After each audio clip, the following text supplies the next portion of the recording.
You are listening to RAWF After Hours on the RAWF Radio Network.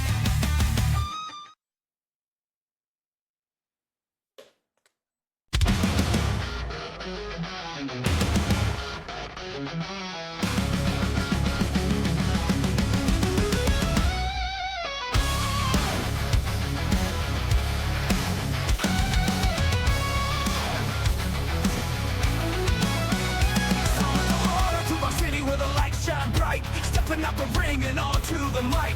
Golden locks, throwing chains on tight. I rule the airwaves, I own the night. Crank up the volume, feel the heat. Down, turn up the dial, let me preach. Running this town with a steel cake smile. When the bell rings, I do it with style. I'm the Lord of Saturday night. One hand thunder, taking the mic.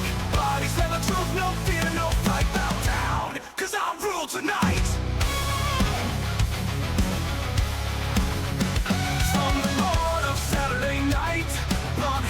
Taking the mic, bodies said the truth, no fear, no fright. Bow down, cause I rule tonight. Good evening, everyone. Welcome to RAWF After Hours on the RAWF Radio Network. I am your host and the owner of RAWF, and the game we all know and love is Wrestler Unstoppable. I am Lord Amadeus, my co-host this evening, back this week here in Detroit. Ladies and gentlemen, please welcome.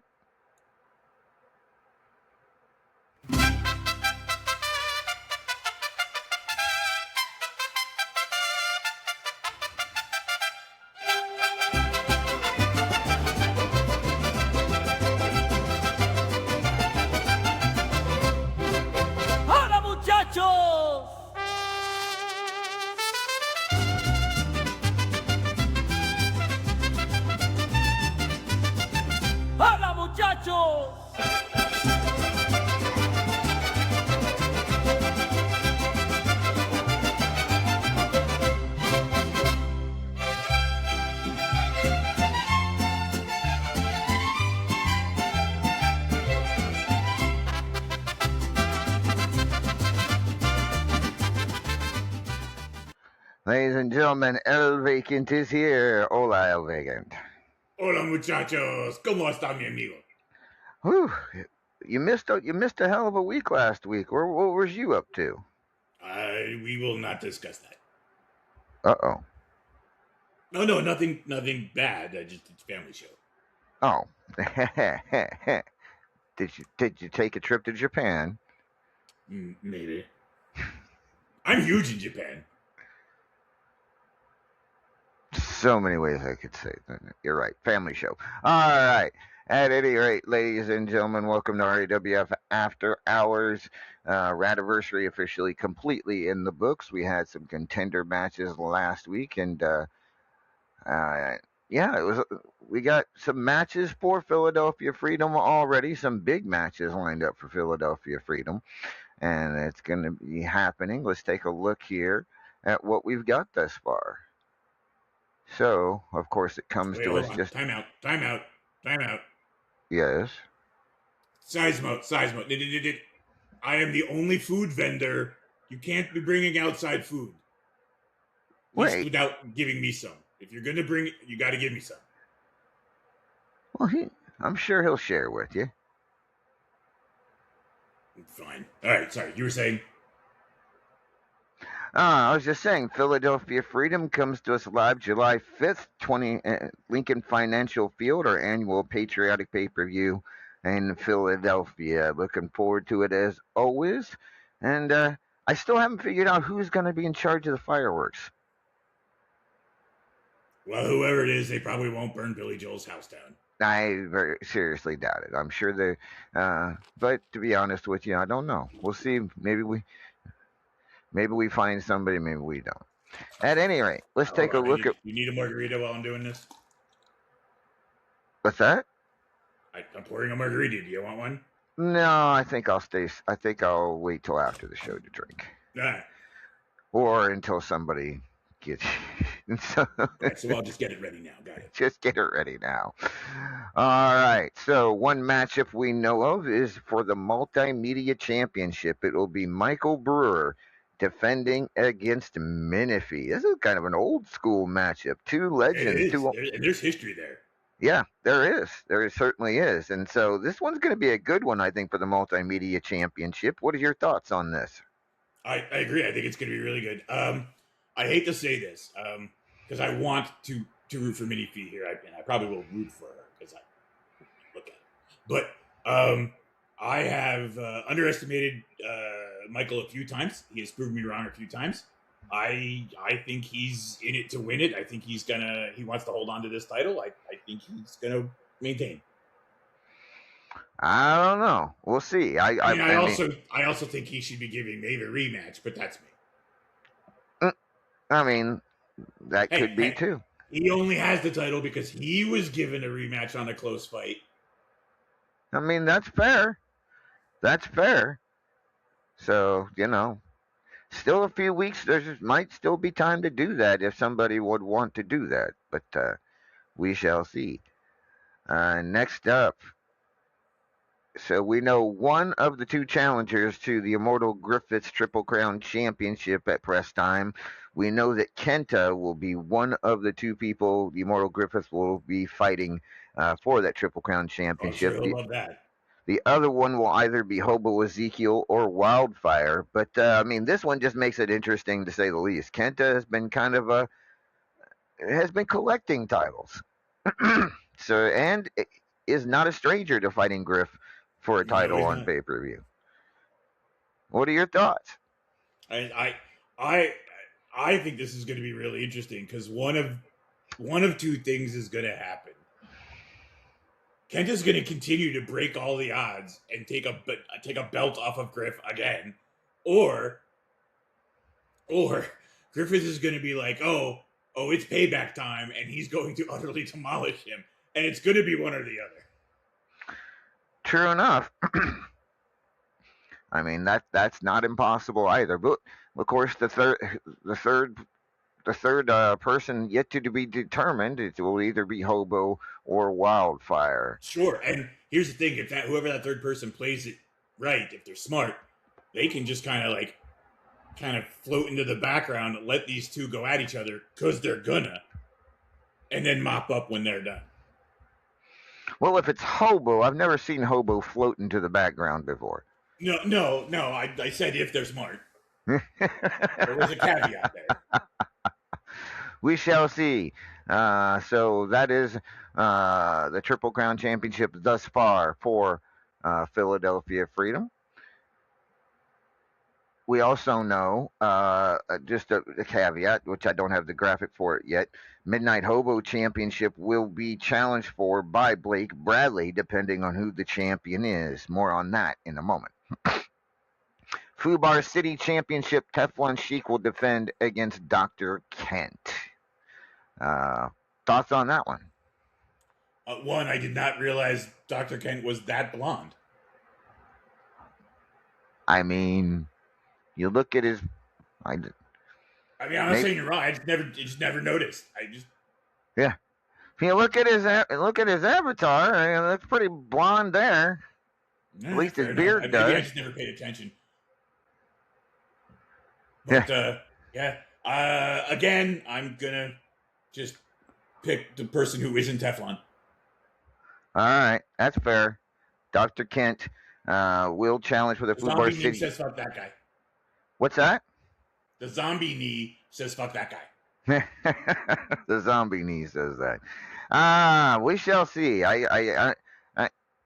It's amazing that Teflon got out of Radiversary with that Fubar City title. We'll see if, and I believe aren't Dr. Kent and Menifee kind of like dating right now? I don't know. I don't generally follow the blue pages.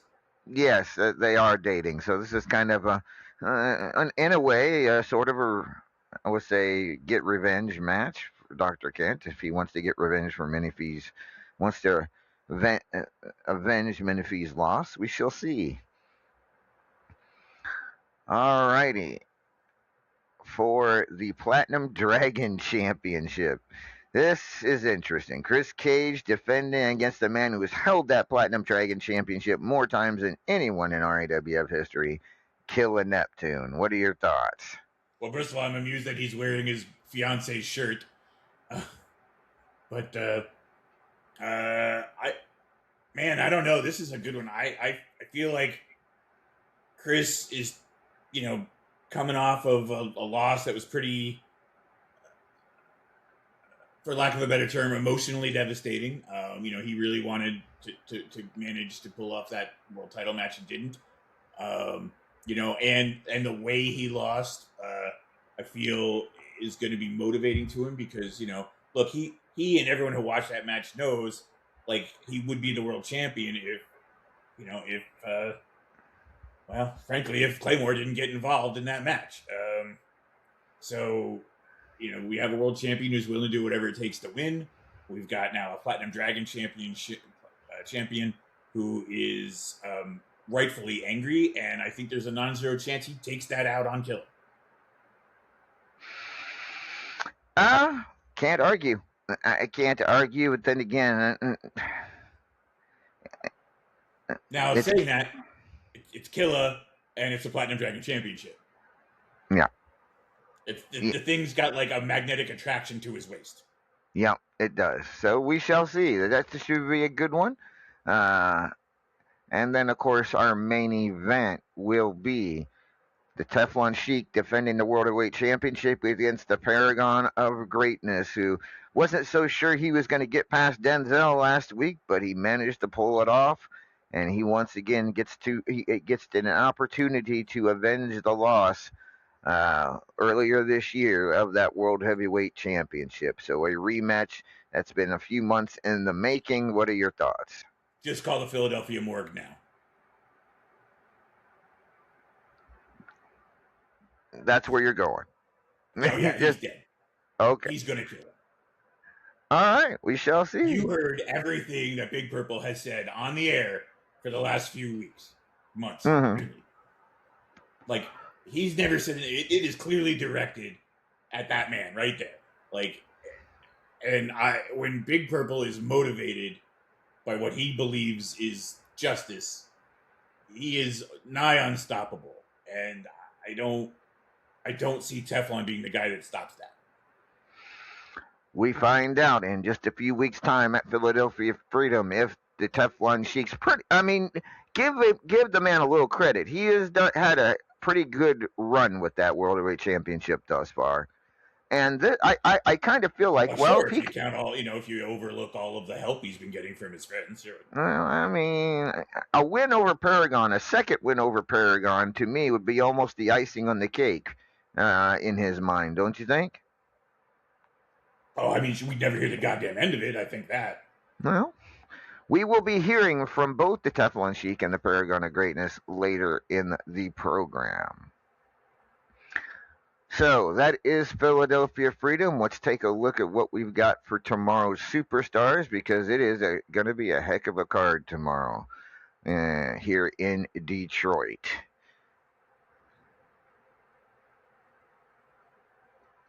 So first up, a challenge match, a rematch from Radiversary, but no title on the line. We get some more cage on cage violence as Luke Cage challenges. What's that? Please tell me it's in a cage. I mean, it should be, but as far as I know, it was just supposed to be a regular scheduled match between Luke Cage and Chris Cage. More on Luke. Speaking of Luke, though, he has challenged the Legend to a match at Philadelphia Freedom where he proposes Alistair Fiend get put in a cage and hung over the ring to prevent Alistair Fiend from interfering as he did. I was down with it because I think Alistair Fiend should be in a cage, but okay. But at any rate, Luke Cage and Chris Cage set to do battle tomorrow here in Detroit. God, it's so weird to see him without that mask. Then for the Superstars Championship, Platinum King Joe Boo will take on DVT. That should be a pretty decent matchup, I would think.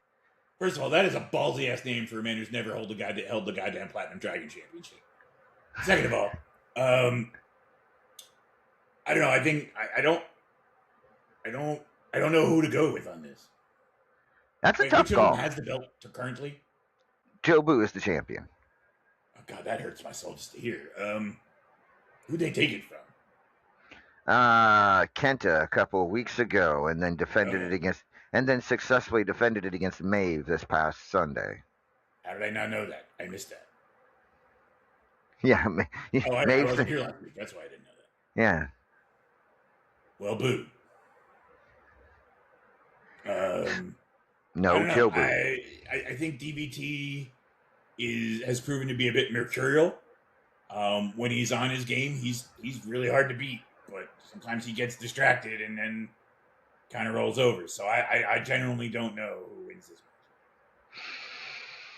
Well, we'll find out tomorrow. And then in the main event, last week, Ken Costa came on air and challenged Iceman Jared to a Midnight Hobo Championship match. Jared just a little while. That I heard about.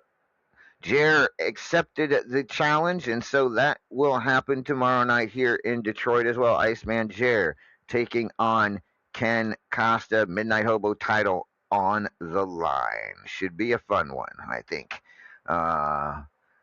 And then of course, we need to talk about the undercard because no card is complete without the undercard. Who do we talk to, El Reagan? Here's my buddy. Here's my pal. That's right. Come on, Randy.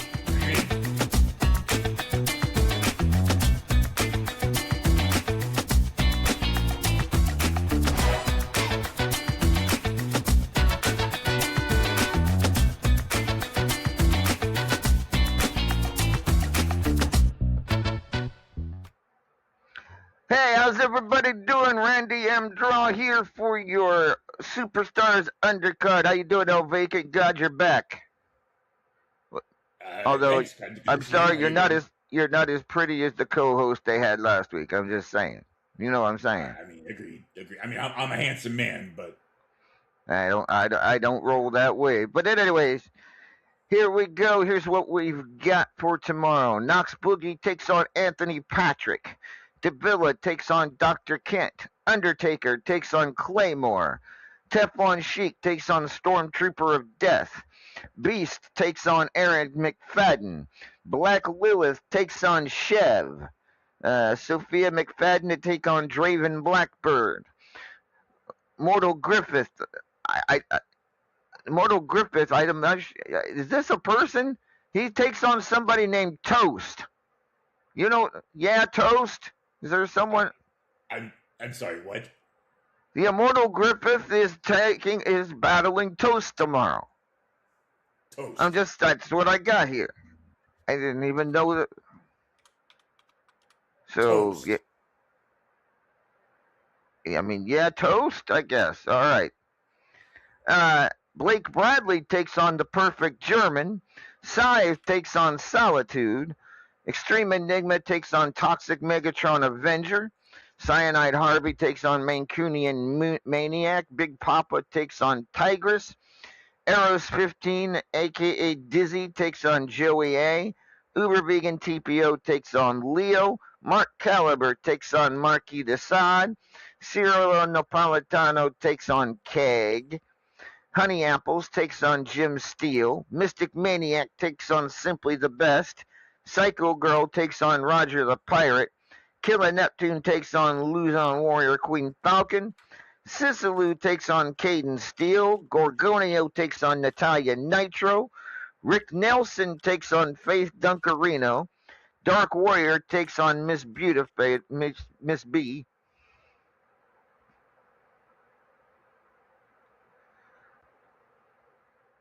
All right. Olivia McGinnis versus Redneck Avenger.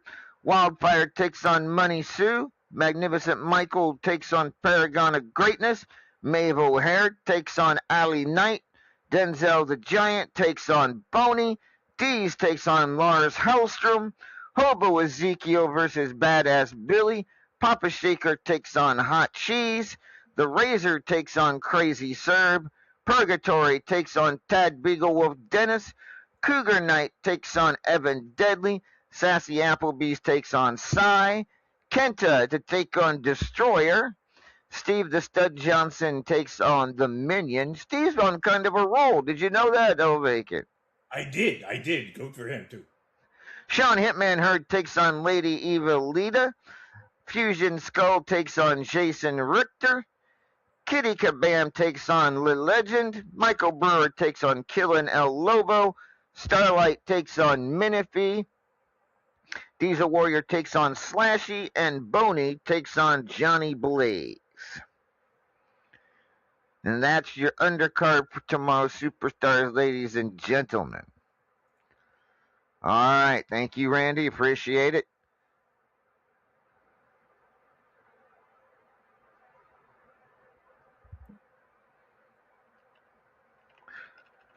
Let's see. Said toast, right?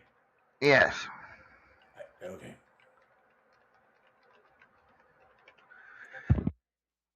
Excuse me. All right, let's take a look at some of the events going on around Unstoppable, including a big one, which we'll talk about here in just a moment. But first, let's see.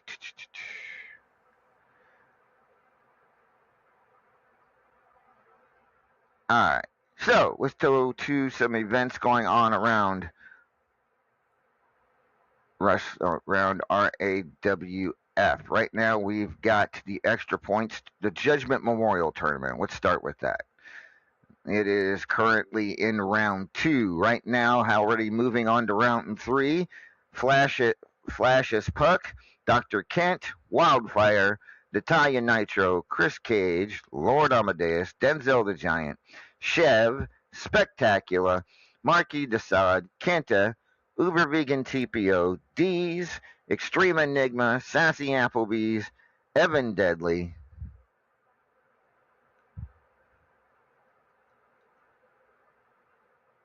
Paragon of Greatness, waiting on a winner between Undertaker and Slashy. We have Perfect German, Psy, Tigress, Alley Knight, Magnificent Michael, Cougar, Simply the Best, waiting on a winner between Blake Bradley and Aaron McFadden, DW, Destroyer, Ken Costa, Crazy Serb, Big Papa, Tremars to the Bone. I've all moved on to round 3.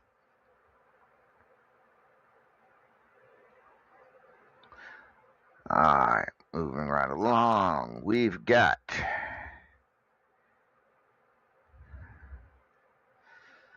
let's see here.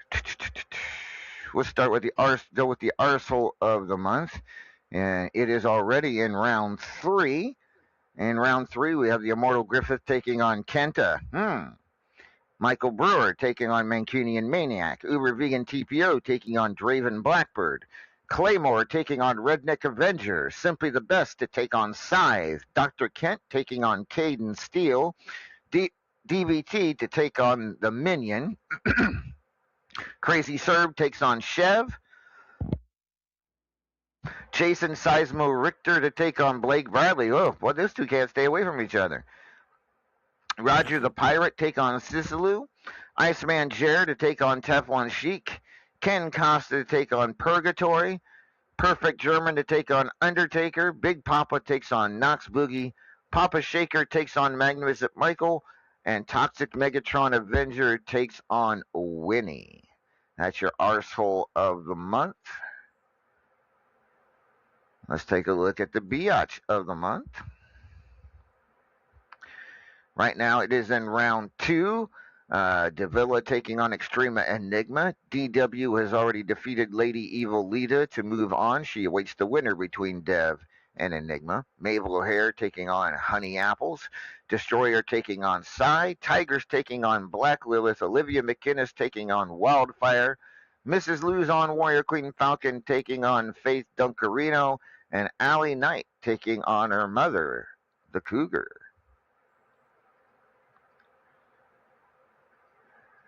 All right. I want to start yelling cat fight, but I feel like that's trademarked. What's that? I want to start yelling cat fight, but I think that's trademarked. How is it trademarked? A wrestler announcer screaming cat fight at the top of his lungs. Oh. I know you're Well, old that, enough to know that. I mean, yes, but the same person also yelled puppies. So, No, different person. oh, was that a different person? Yes. Okay, I'll take your word Joey for it. Styles yelled catfight. What? Alrighty. At any rate, Know your wrestler. know your wrestler.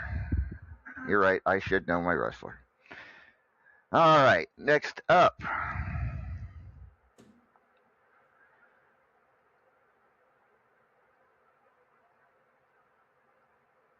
Hold on. I'll be right with you.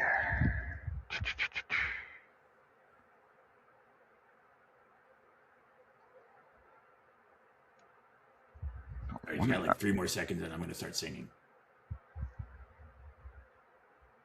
Go ahead. You really don't like your audience, do you? Yeah, look, I call your bluff. I don't care.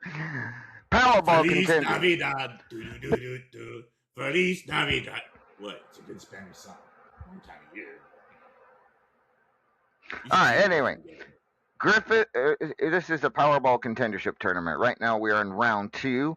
The Immortal Griffith taking on Allie Knight. Maeve O'Hare awaits the winner of that match as she just defeated Cy. Redneck Avenger taking on Chev. Chris Cage awaits the winner of that match between Chev and Redneck Avenger. Killer Neptune taking on Michael Brewer. DW taking on Tigress. D's taking on Mrs. Luzon Warrior Queen Falcon. And Blake Bradley taking on Dev in your Powerball Contendership Tournament. All right, Hatfield and McCoy tournaments are underway as well. Still in round 1 of the Hatfield and McCoy tournament, but we're waiting on only one matchup, and even 16 people signed up for it. Killer Neptune defeated Purgatory. He'll face Badass Billy, who defeated Ken Costa. Chev defeated Miss B, and he will face Lady Evil Lita, who shockingly defeated Sassy Applebee's.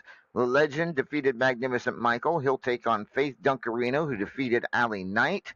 We are waiting on Extreme Enigma versus Olivia McGinnis to see who will face Chris Cage in the next round of the Hatfield.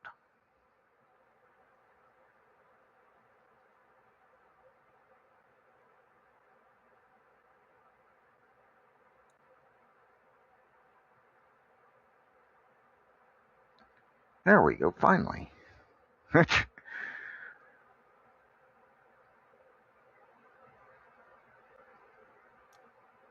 Technology messing with you again there, boss. Yeah, technology.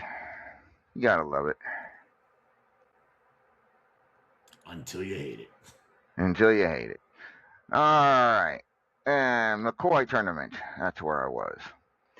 We're still in round 1 of that one. Dark Warrior defeated Joe Boo. Marquis de Sade defeated Jason Seismo Richter. DW defeated Steve the Stud Johnson. Hey, Steve, congratulations. You've got a nameplate. Wow. I'm impressed. Killing El Lobo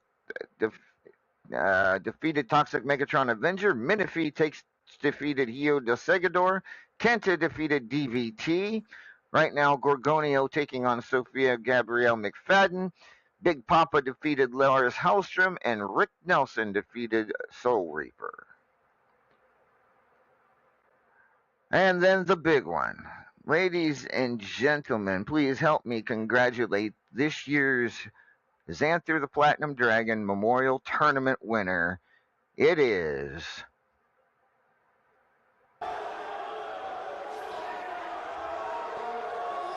You were shitting me. Holy cow, I didn't know that came with sound. Okay. No, I'm not shitting you. That's exactly who it is. Ladies and gentlemen, Sassy has done it for the 3rd time. Sassy Applebee's winning this year's Xanther the Platinum Dragon Memorial Tournament. She walked away with a lot of coins, a lot of bucks. She's getting an entrance video, the promo pic that you just saw, yeah. What are your 3 out of the last 4 years? Insane. That is insane. this is insane.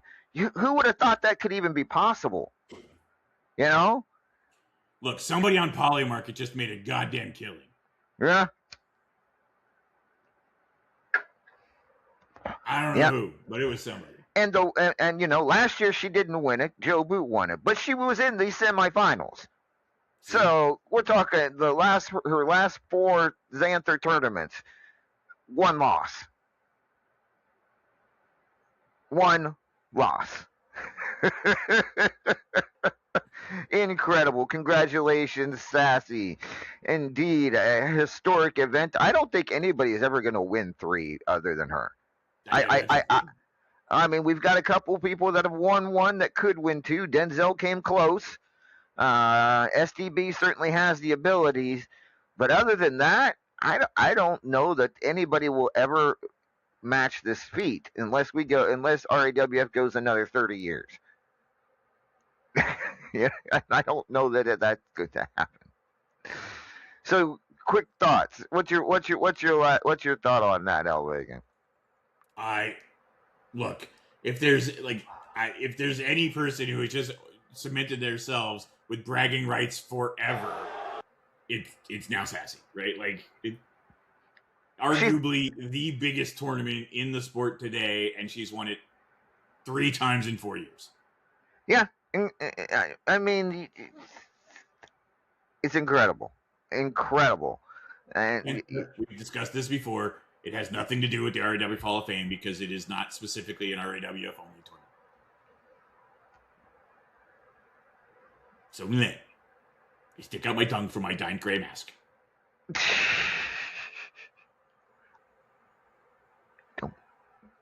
Anyways, so yeah, that's your winner of the Xanther tournament.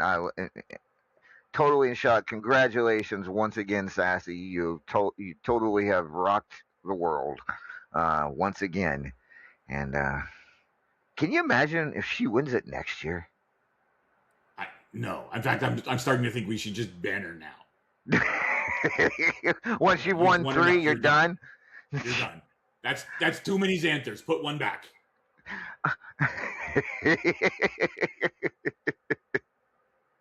No, I don't think we're going to be doing that. I'm clearly kidding. But at any rate, an amazing feat. Incredible. I am in shock.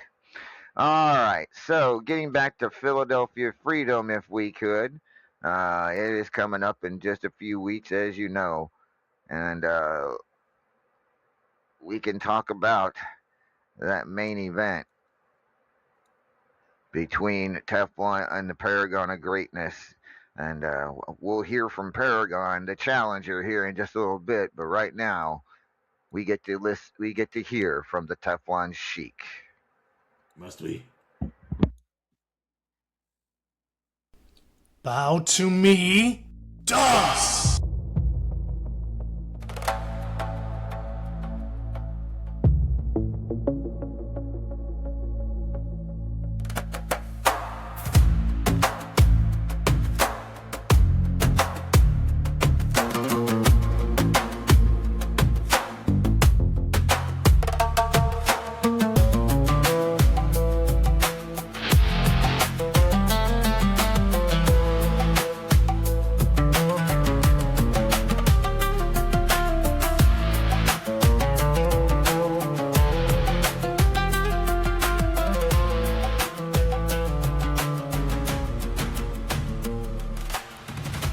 Ladies and infidels, your RAWF Fubar City, Tag, and World Champion is here.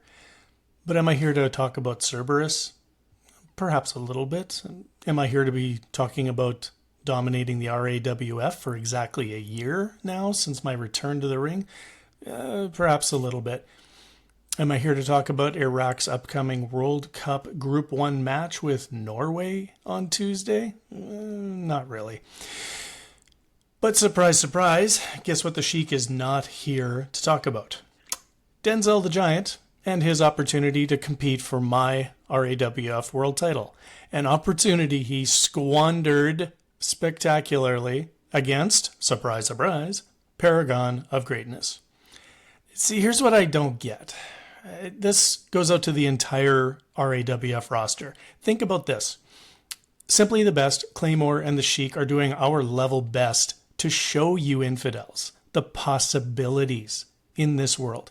You don't have to be dominated week after week, month after month, year after year by so-called flag bearers, standard bearers, wannabe gods, so-called monsters in the deep.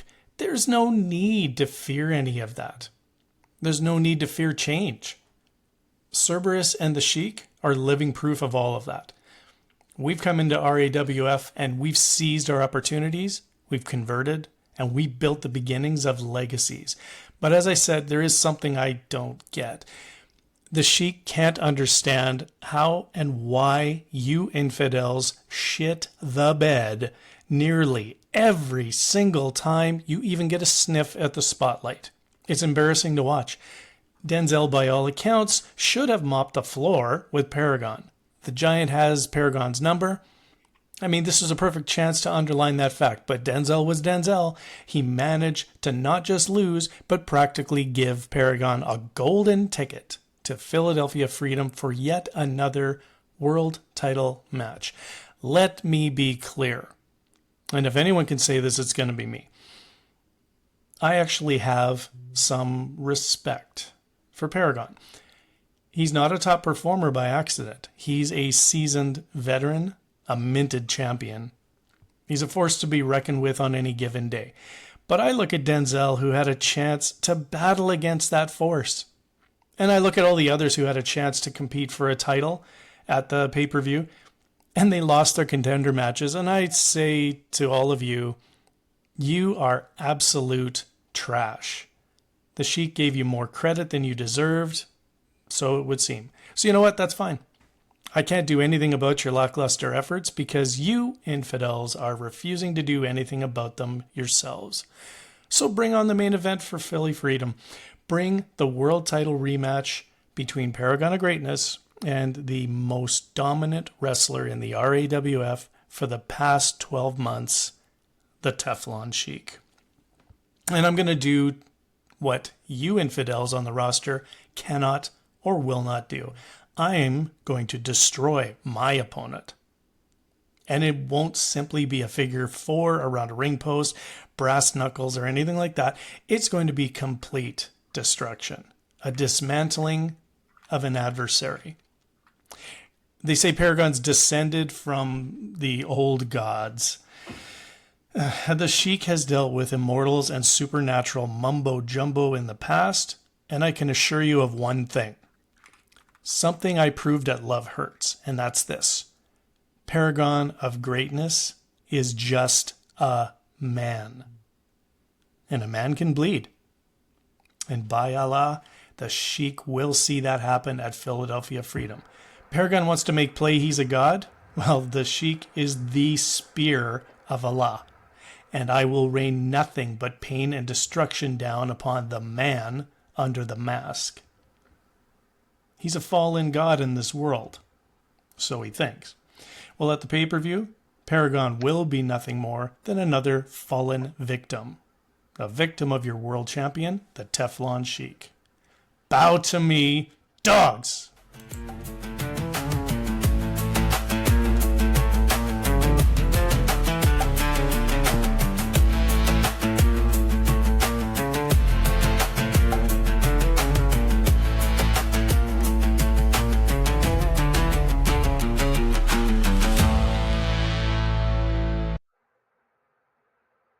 Well, now, El Vacant, your thoughts on what you just heard from the Teflon Sheik? I'm sorry. I think I heard blah, blah, blah, blah, blah, blah, blah, blah, blah, blah, blah. I'm a cheating dickhead, blah, blah, blah, blah, blah, blah. I'm going to try and tear everyone down verbally because I am inadequate and I have a small pee-pee. That's what I heard. I didn't hear any of that, but okay. Clearly you weren't listening. Clearly. All right. Well, for the reaction of the Man called challenger, himself the most dominating wrestler for over the last 12 months. Wait, when last we did the rankings, what position was he in? What was it again? Well, he finished the final rankings last week. Uh-huh. He finished in 18th. 18th. So I don't know. I don't feel like one can say they're the most dominating wrestler when 17 people ranked higher than you. Just saying. Just putting it out there. But do any of those 17 people have the world heavyweight Fubar City and tag champion titles around their waist? No, but plenty of people have done that before. Like he's just in the last 12 months. No, I think it's been a little over 12 months. Okay, well then, I don't know that qualifies as most dominating. I don't know. I guess. Look, if we want to play definitional word games, we can come up with lots of things we can call him. I mean, I can also say he's the most insipid wrestler over the last 12 months. In fact, I bet you, I can make a case for he is the most insipid wrestler in the history of wrestling. I'm just playing devil's advocate. I'm not saying that I'm that overjoyed at the Sheik's antics or the fact that he's been the world champion for the last 3 months. I'm just playing devil's advocate. But let's talk to the challenger now for the World Heavyweight Championship at Philadelphia Freedom. Ladies and gentlemen, please welcome. Once upon a time, an abomination. He walked on water and he conquered nations. Could have ruled forever, but he lost his patience. Look at me now, paragon of greatness.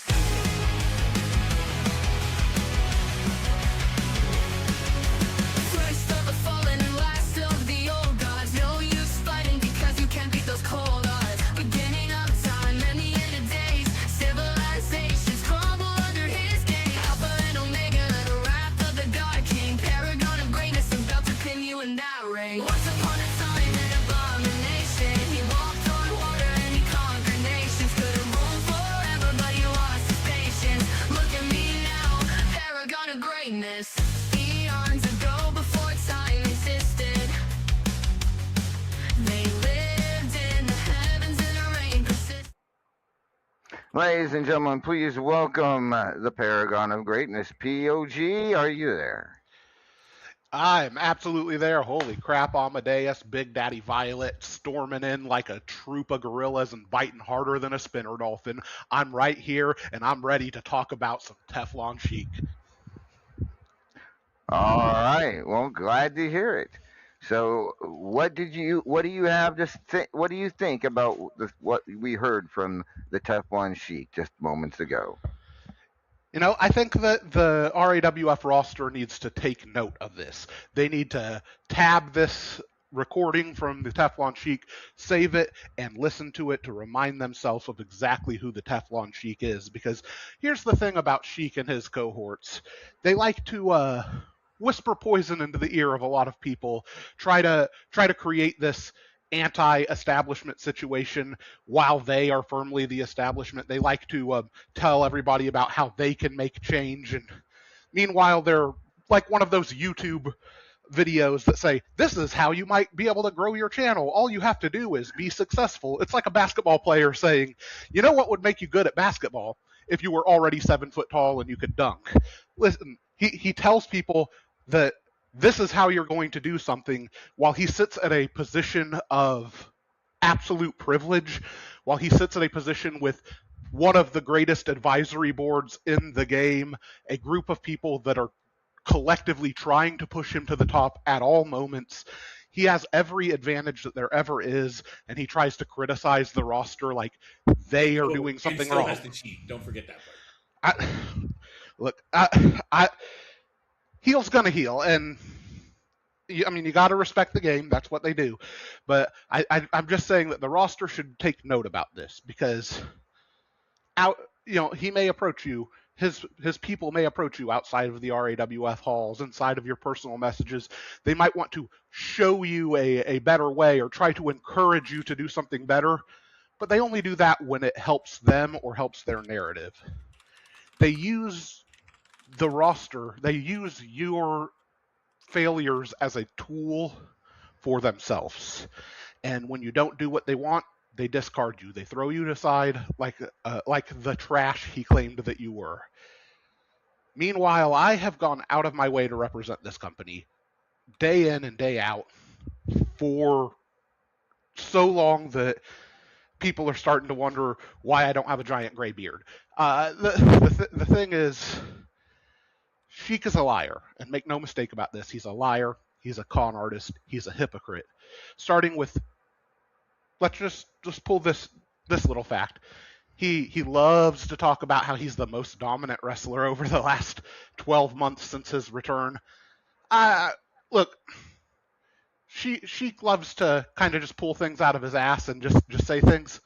I'm more of a facts and numbers kind of guy. You want to talk about the time since old Sheiky has been back in the company? Because in that time, let's go ahead and remove his month where he went on an unexpected vacation in the middle of his return. Let's just throw that right away.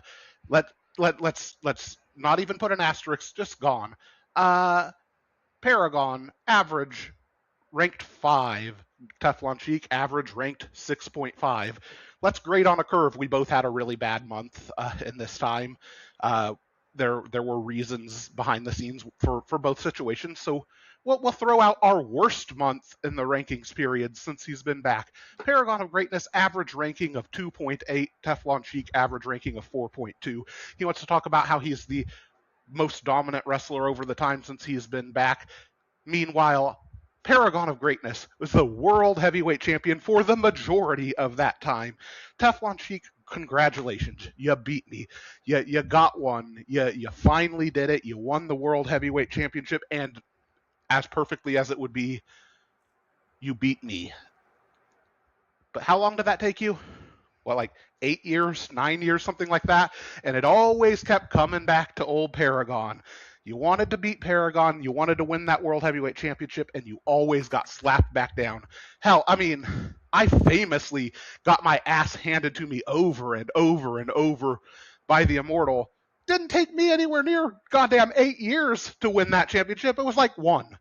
You know, look, you act like I'm some sort of roadblock that I keep the roster down because I'm the firm establishment. You act like I didn't sit on the sidelines intentionally for 6 full years at one point. You know, I could go out there, I could win 15 world titles, then Griff could go win 16, I could win 17, Griff could go 18. We could do that forever, but that's not how it works if you want a thriving company. You act like people like us are the problem that stand in the way of the roster.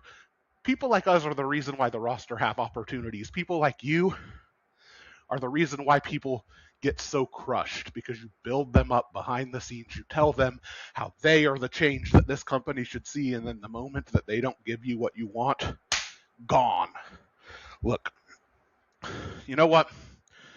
You can keep trying to initiate a dick measuring contest, but the fact is, I don't need to talk about Big Purple. Y'all already know. So this is what I'm going to say to you. Sheik, Philadelphia Freedom, you might win again. You are, after all, the world heavyweight champion. You've defended it against class competitors. You beat me for the title. You've got a great advisory board behind you. You've got a great skill set of your own.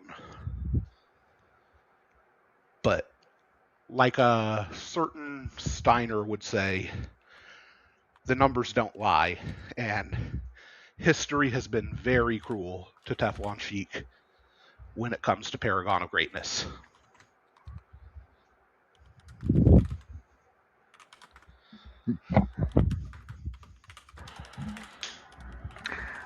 So, 3 weeks after great win over Denzel.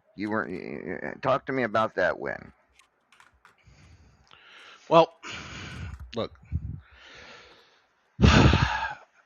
I'll give credit to Sheik.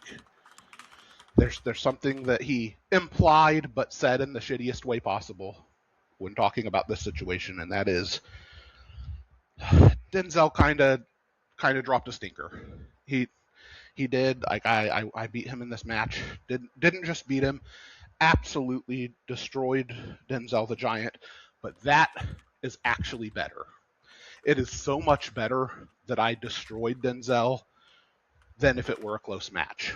And I'll tell you why. I've I've said it before. I'm not great against Denzel. So the fact that it was such a lopsided match, first of all, proves that luck was indubitably on my side in that matchup. But second of all, and more importantly than luck being on my side, it showed that luck was not on Denzel's side. We all know that Denzel the Giant does not go out there and lay an egg like that in the ring. This was a freak incident, a one-off that is not something that should be expected from Denzel, and not something that should discourage him from continuing the absolute dominance that he's been on for the past little bit. He is still right there at the top of the hottest stars in RAWF. And one bad match, you can't let that get to you. I mean, it happens to all of us. It happens to the absolute best, and that includes you, Denzel. You are the absolute best right now. Look, I've joke about it sometimes. I've lost to some of the most ridiculous names in rankings matches, like the metalhead Ryan Osborne kicked my ass. I almost lost to Roger the Pirate just a few weeks ago. I mean, hell, Steve the Stud almost kicked a tooth out of my mouth like a month ago. This kind of thing happens, and what separates a great run from a legendary run is how you come back from a loss like this. And I expect to see you again soon, Denzel. I agree. I think Denzel is a good shot at being a world heavyweight champion somewhere down the road, not in the very near future. You may see him again. But getting back to this main event against Sheik, it was back in January, correct? Or was it? No, it was Love Hurts. So February. It's been February since he beat you for that championship. If he beats you a second time, does that make him more legitimate than he was before? It makes his claim to his feud with me more legitimate, certainly, but here's where I will give a little bit of pushback. I don't think it makes his championship run any more legitimate because it's already legitimate. He beat me for the world championship. He beat Killer Neptune. I mean, we just saw him last month defending the title yet again in an absolute class match with my bestie Chris Cage. And come on, you watched that match. He cheated his ass off. Sure. Claymore literally held the man's legs. Sure, and you're right. You're right. But that kind of comes with the territory of the sport. Unfortunately, cheater's gonna cheat. You know what I mean? And that's something that you got to scout for. You got to be ready for. And I mean, first of all, rest assured, I'm absolutely ready for any of that bullshit come Philadelphia Freedom. But the fact of the matter is that Sheik was, and always will be a legitimate competitor. I think a lot of people justifiably and rightfully still kind of view him as a Claymore sidekick, but being the sidekick of one of the greatest stars of all time and being just on that same level don't make you any less great. I mean, you go ahead and look at an Edge and Christian. You want to talk about, is there really a weak link here? Swords and Scimitars are both fantastic, and this in ring, absolute shitbags as human beings. But this run, I believe, is already legitimate. If he can beat me a second time, that puts to bed any kind of argument that I just made about, how long did it take you? 8 years? It absolutely takes away any kind of leverage I may have in a future situation where I will be coming for Sheik again. And believe you me, should Sheik somehow pull this off, I will be back.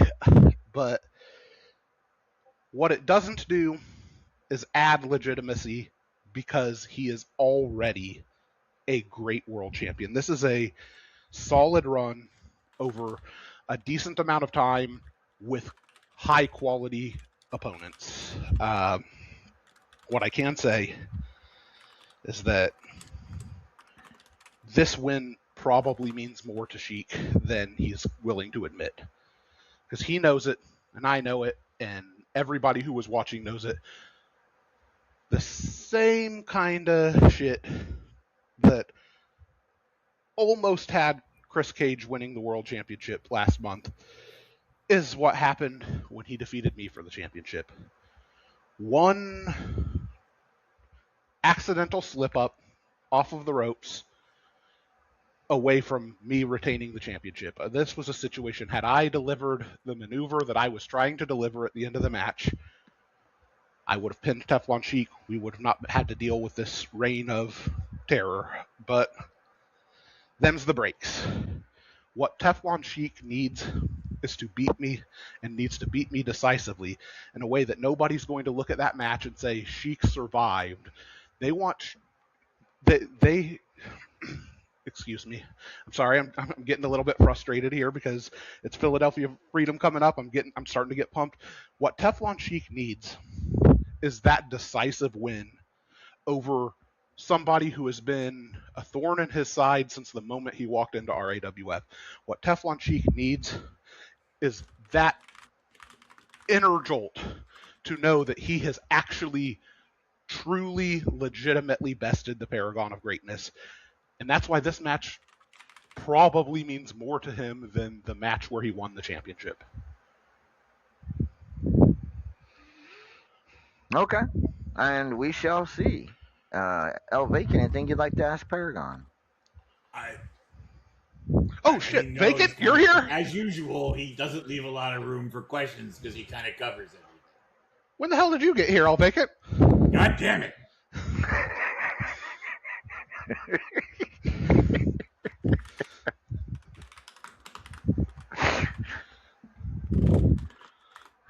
Oh shoot! At any rate, well, Paragon, you've got about 3 weeks to prepare for this big matchup. We'll talk about it more as the weeks go on, but I do want to touch because uh, this one could be pretty historical as well.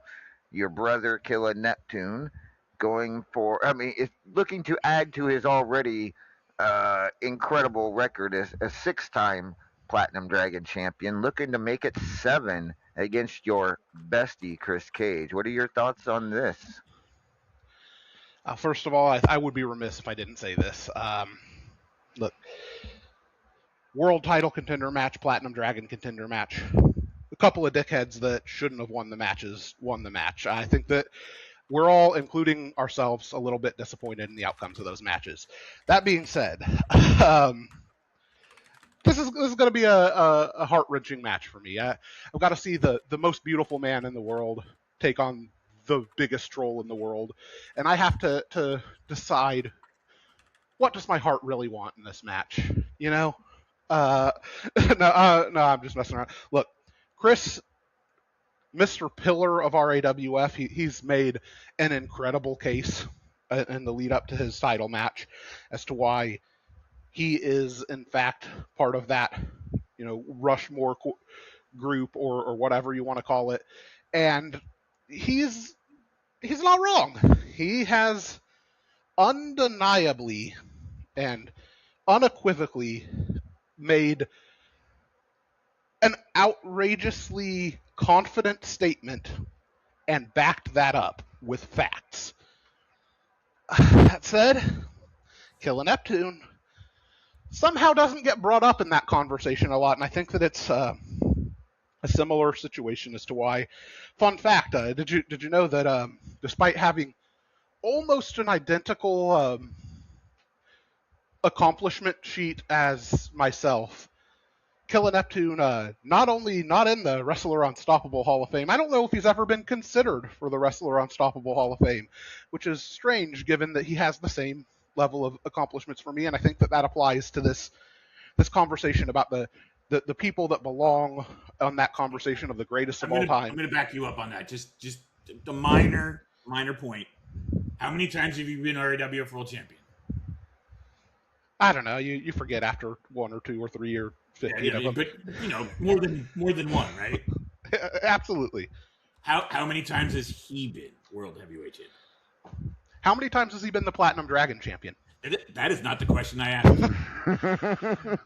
Look, We will get to that.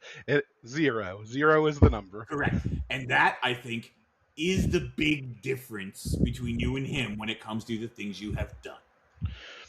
So, yeah, and while I am and you know this, I am a huge, and in fact, it bothers the shit out of you because I mock you with it. I am a huge fan of your brothers. I do not think he sits at the same level as you in this company. I think he is close. I think he knocks on that door all the time. But until he figures out how to open that door, he's just going to be that half step behind. Okay, fair. I mean, there's the Immortal Griffith, there's Paragon of Greatness. That's pretty much locked in 1 and 2, pretty much no matter what happens for the rest of eternity. But then there's a lot of open spots after that, and I think that Killa doesn't really get that consideration. And I think that it's an unfortunate situation for him. I think that he lives in the shadow of somebody that prohibits him from getting the acknowledgement and credit that he deserves in a lot of areas. And so this is Mr. Here are the facts about how great I am versus Mr. doesn't quite get the credit he deserves. And it's a situation of desire to prove yourself versus desire to prove that you matter. And I gotta tell you, it's going to be a hell of a match. I agree. So both of those matches happen in just a few weeks' time at Philadelphia Freedom, an exciting time, the oldest pay-per-view in RAWF on a consistent basis, that has run on a consistent basis. So looking forward to it. Paragon, any final thoughts before we change the channel here? I'd like to echo a similar sentiment that I gave to Denzel earlier to Miss B. Don't let my jackass brother beating you in a match discourage you. You proved it to everybody that you can get to that level, and now you got to prove to yourself that you can keep going to that level. Yep, exactly. Agreed. All right, that is the Paragon of Greatness, ladies and gentlemen. In a few weeks' time at Philadelphia Freedom, he will challenge the Teflon Sheik for the World Heavyweight Championship. Thank you, Paragon. Thank you. All right. I think we're going to take a quick song break here. When we return, we will speak to some more people about Philadelphia Freedom and happenings in RAWF. We'll be right back. This is RAWF After Hours on the RAWF Radio Network.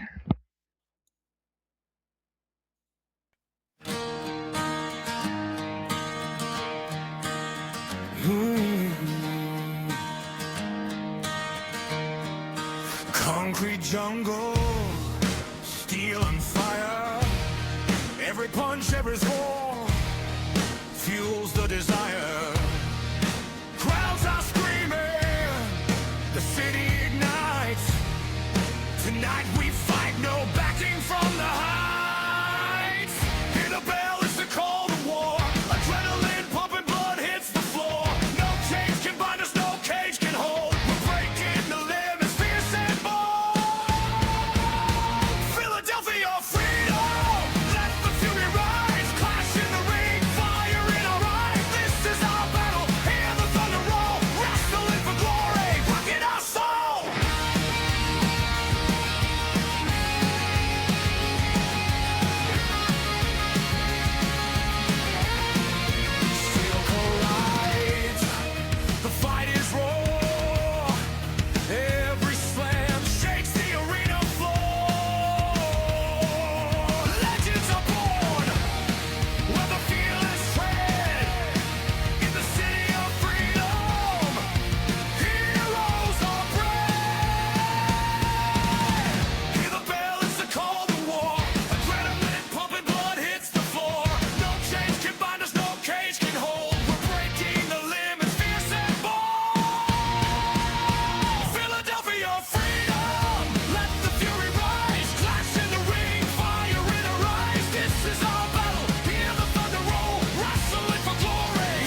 All right, we are back. This is RAWF After Hours on the RAWF Radio Network.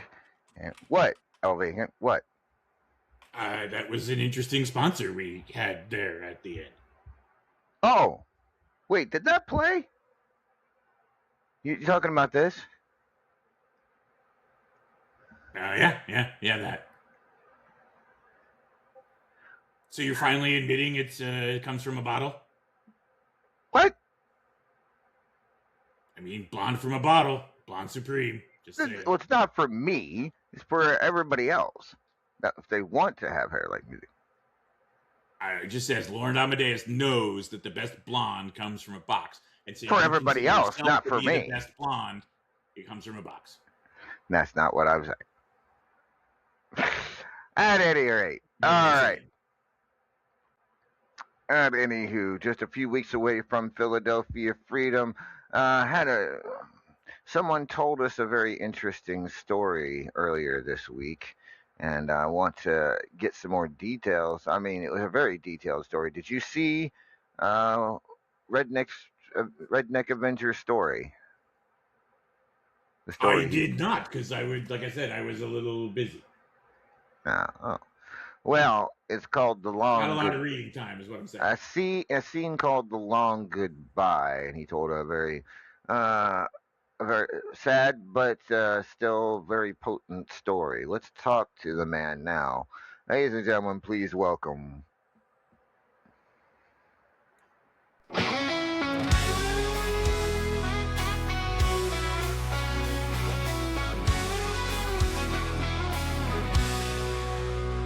Boots hit the dirt, stealing my stare. Six-pack of engines, I don't fight fair. Rattlesnake blood running through my veins. Mess with the best, you be feeling the pain. I'm a renegade, born a ball, raised on rage. Knuckles up, I set the stage. Drinking beer and kicking pain. Ain't no cage can hold my name. Redneck Avenger, don't need no crown. But you best believe I run this town. From back road bars to the square circle, ain't no rules when I raise this hurdle. Well, I don't tap out, I don't back down. You cross my line, you're going down. Ladies and gentlemen, please welcome to the stage the Redneck Avenger. Good evening, R.A. Good evening. How are you, LA? I'm good, and I was reading the what you had to say, listening to what you had to say earlier about on this. Talk to me about what made you want to come out with this right here and right now. Well, there was someone that was in game, and I'm not going to say any names, that expressed an ideation, and a suicidal ideation.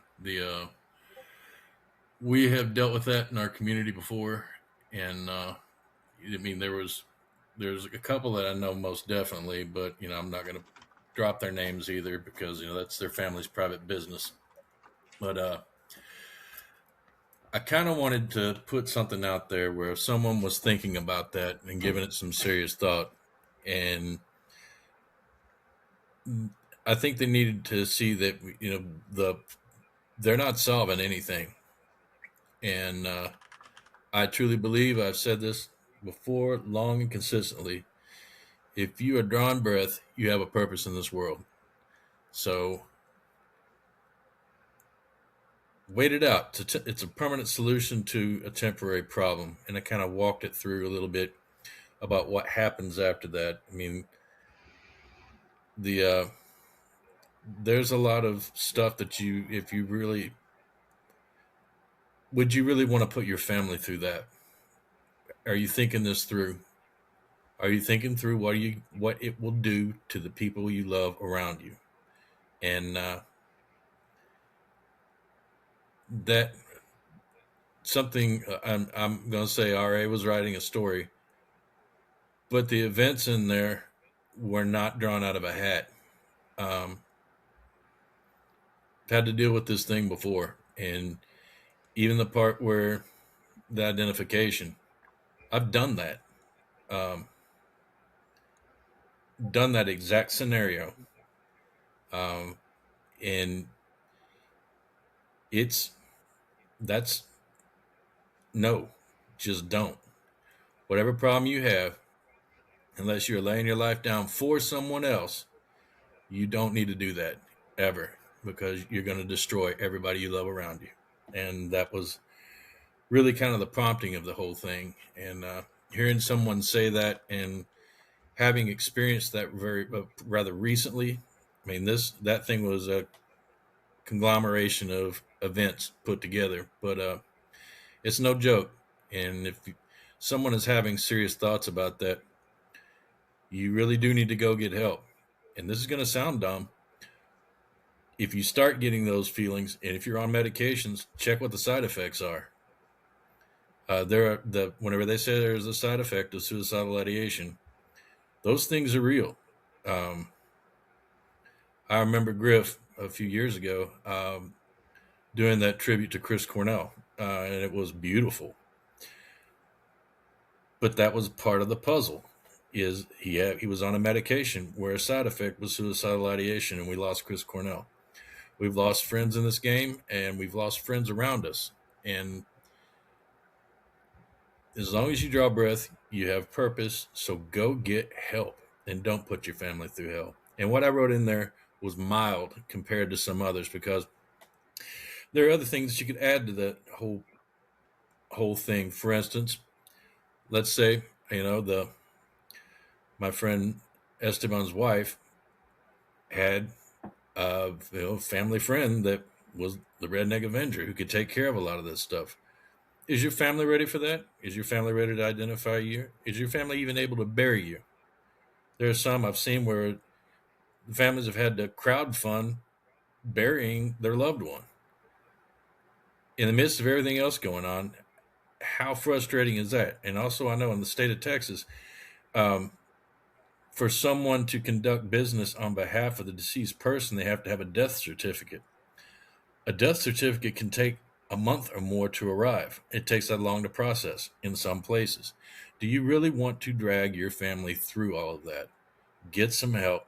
Call a friend, get some professional help. And if someone comes to you and you're thinking that they're having those thoughts, you ask them. If you're starting to get that feeling, it's like, are you planning on hurting yourself? And then if they say yes, you keep them engaged. You care. You let them know you care. And if you can get to them, or something, if you can't yourself, get someone to them and escort them to an emergency room, so they don't go through it, and they can get through that. Get to a place of safety. It's not a joke, and it should really think about that, because I mean, it's your friends and your loved ones.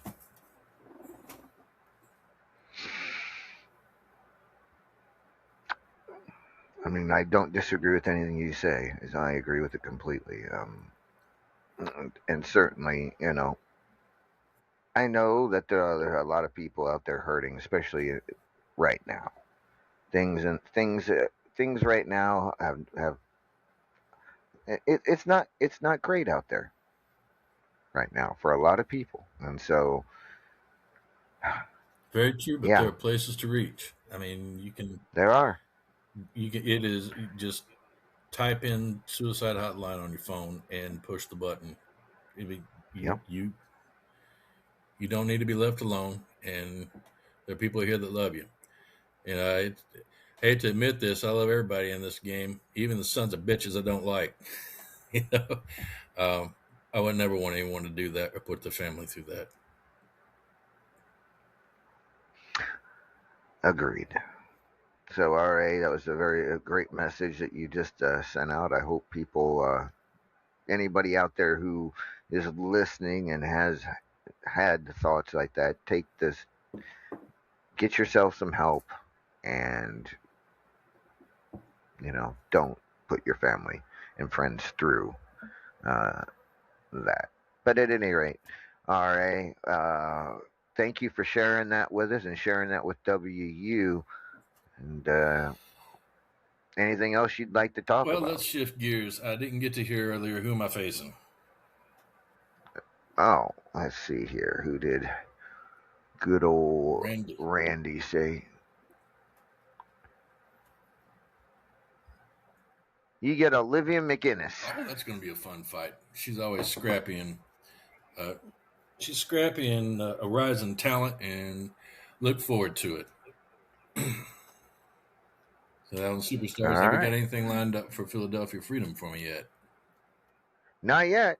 Not yet, all right. Unless you come up with some idea, unless you had something, your own ideas. I don't. Well, I'm gonna put my thinking cap to it, and I think we'll get something going on there. I like doing stuff a little bit lighter, but I think that message is important to get out. I mean, you know me, I'm about as I'm different than where I am now, but let's all have some fun, pop a beer, and enjoy ourselves because every day's a All gift. right. All right. All right. Well, thanks again for sharing with us tonight. We appreciate it. And yeah, we'll see what comes out down the road for you here. As always, you drink a cold one for me, as always. Always. All right. Thank you. That was Redneck Avenger, ladies and gentlemen. And he had a pretty important message there, I think, El Vacant. El Vacant? See. Sorry, my mic was muted because I didn't want to override him. Right. Exactly. So, yeah. Well done, RA. Absolutely. All right, next up, let's talk to our reigning Triple Crown champion, ladies and gentlemen. We know one of his two opponents at Philadelphia Freedom, and I'm sure he has some thoughts on facing a man he's had some issues with in the past. Ladies and gentlemen, please welcome.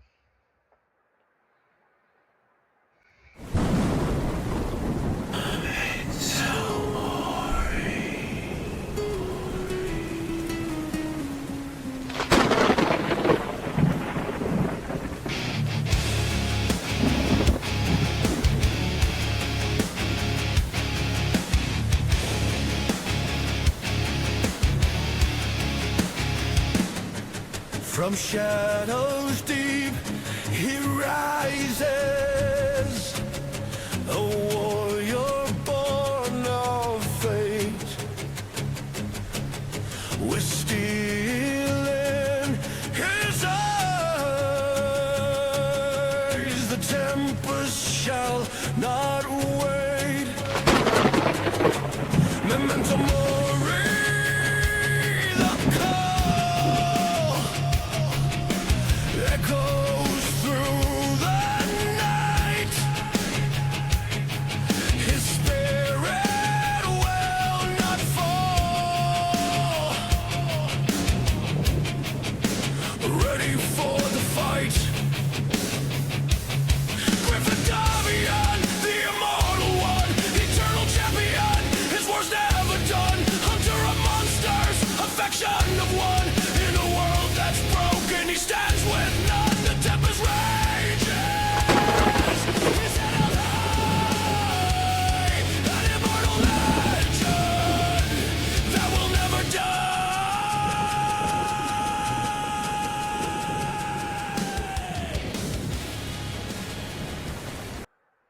Ladies and gentlemen, please welcome the immortal Griffith. Good evening, Griffith.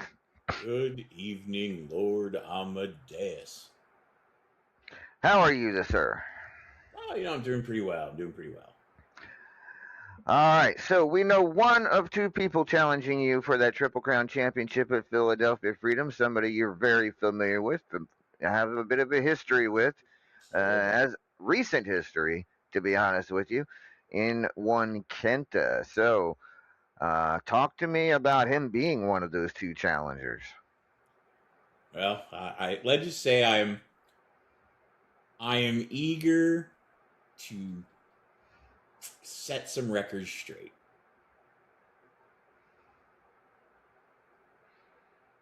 Okay. You're talking about in the match, not here. Oh yeah. In that match. Oh, okay. I thought maybe you were going somewhere with this. To be reminded of certain things. That's all. Fair I enough. will tell you this.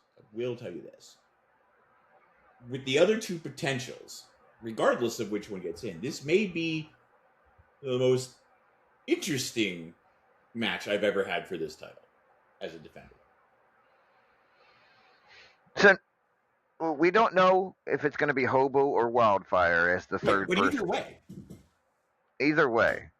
I mean, Either way. Kenta, so all right, so look at this way. We'll take it. Kenta, me, Hobo. 3 very different wrestling styles. 3 men that when they set their mind to something often succeed. And a combination that has never happened for this title before. And then we get Wildfire.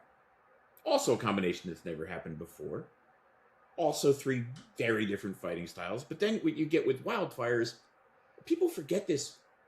Wildfire and I were a thing for quite some time. She knows me very well. She knows how I fight. She knows how I think. She's going to have, I mean, now, admittedly, it's the same way the other way, but she's going to have some advantages in that match. And she has gotten much better in the ring over the last year or so. Much. She's, I mean, just look at where she is in RAWF now compared to where she was 2 years ago. So I think this is, no matter who wins that second match, I am excited for my Philadelphia Freedom match. I think it is going to be a great match. I think it's great for the fans. I think it'll be challenging for me. I can't wait for it. all right. Well, we should it's definitely going to get interesting, to say the least. Kenta, and you have some history, and I mean, if it's Hobo, I have a lot of history with Hobo, too. You do? Well, I mean, it's all mostly good. Yeah, mostly good. I have faced Hobo for almost every title I've ever held. The only problem is, what if he brings Liam with him to the ring? I mean, look, that'd be great. I haven't seen Liam in ages. And if he does, I'll bring Maeve to the ring. They'll have a little reunion. They miss each other. That's her bestie. I mean, that's fair. That's fair. So, your thoughts on facing Toast tomorrow on Superstars? Toast, you say? Toast. Well, apparently I'm going to have a light snack. What's that? Apparently I'm going to have a light snack. Apparently. When did this person join the RAW? We have someone on the roster. You hired somebody who goes by the ring name Toast. Well, yes.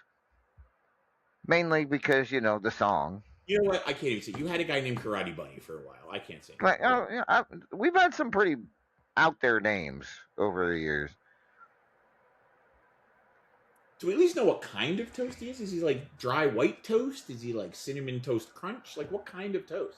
You can ask him tomorrow. Fair enough. He could bring in a whole faction. Sure, call it Breakfast, the Breakfast Club. Oh God, don't do that to us. Someone's going to hear you and do that now.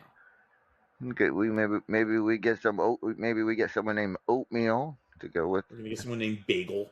Yeah, Bagel. Oh yeah, Bagel. It'll be a tag team. It'll be Bagel and Locks. Croissant. Their manager, Croissant. Croissant. He's gonna join Miss B and Minute B and become French Toast.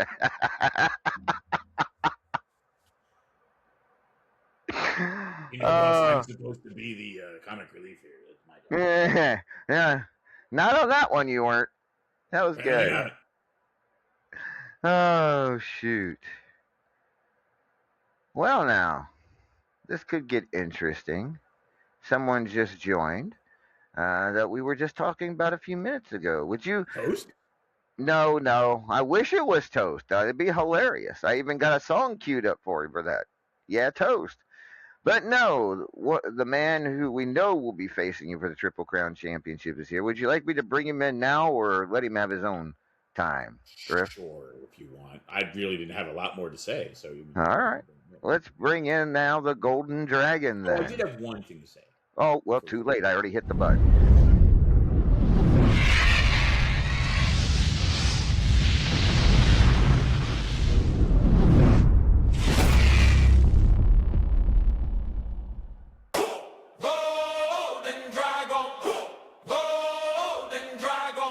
One time for the people in the rafters. One time for the ones that they laughed at. Yeah. Yeah. Walking down the ramp, gold scales on my back. Every step heavy like I'm dragging all the past. They said know your place. You a footnote kid, now the headline. Flaming my fist, I took every cheap shot, every boo, every loss. Turned a doubt to a crown, made a throne from the cars. They built a glass ceiling, I turned it to sand. Now it's dust on my boots when I raise my hand. You feel that rumble? That's the tide getting loud. Every scar on my knuckles is a promise to the crowd. I'm the golden dragon, breaking every chain. From the nosebleeds down to the barricade, they chant my name. I hear golden dragon. I don't bow, I don't fall from the fire, from the struggle I was born sitting gold. Ladies and gentlemen, Kenta is here. Good evening, Kenta. Hello, good evening. Can everybody Sorry hear if- me? Sorry if I interrupted your snack. It's fine. Is what stars do. You know, get Did interrupted. you bring it while up for the eating. class? Anyway, hello. Nope. I just bought for myself, but I can treat you later, since you're vacant, if you want. You're gonna treat me to my. He was own eating one of food? your tacos, Elva. You can go get one of yourself, you know. I didn't mean for me. I meant for everybody else. Actually, I'm waiting for. I was told there's pizza, and I was gonna get some. I haven't gotten it. No, we Well, gotta we wait could go for for pizza Jason later to if you show. want. Apparently, he's hoarding all the pizza out there, not bringing us any. Come. At any rate, Kenta, you were you're one of the two challengers, Triple Crown Championship. You heard what Griffith had to say. Do you have a response, a retort, or just something you wanted to say to the Immortal One? I have something to say. I'm excited also.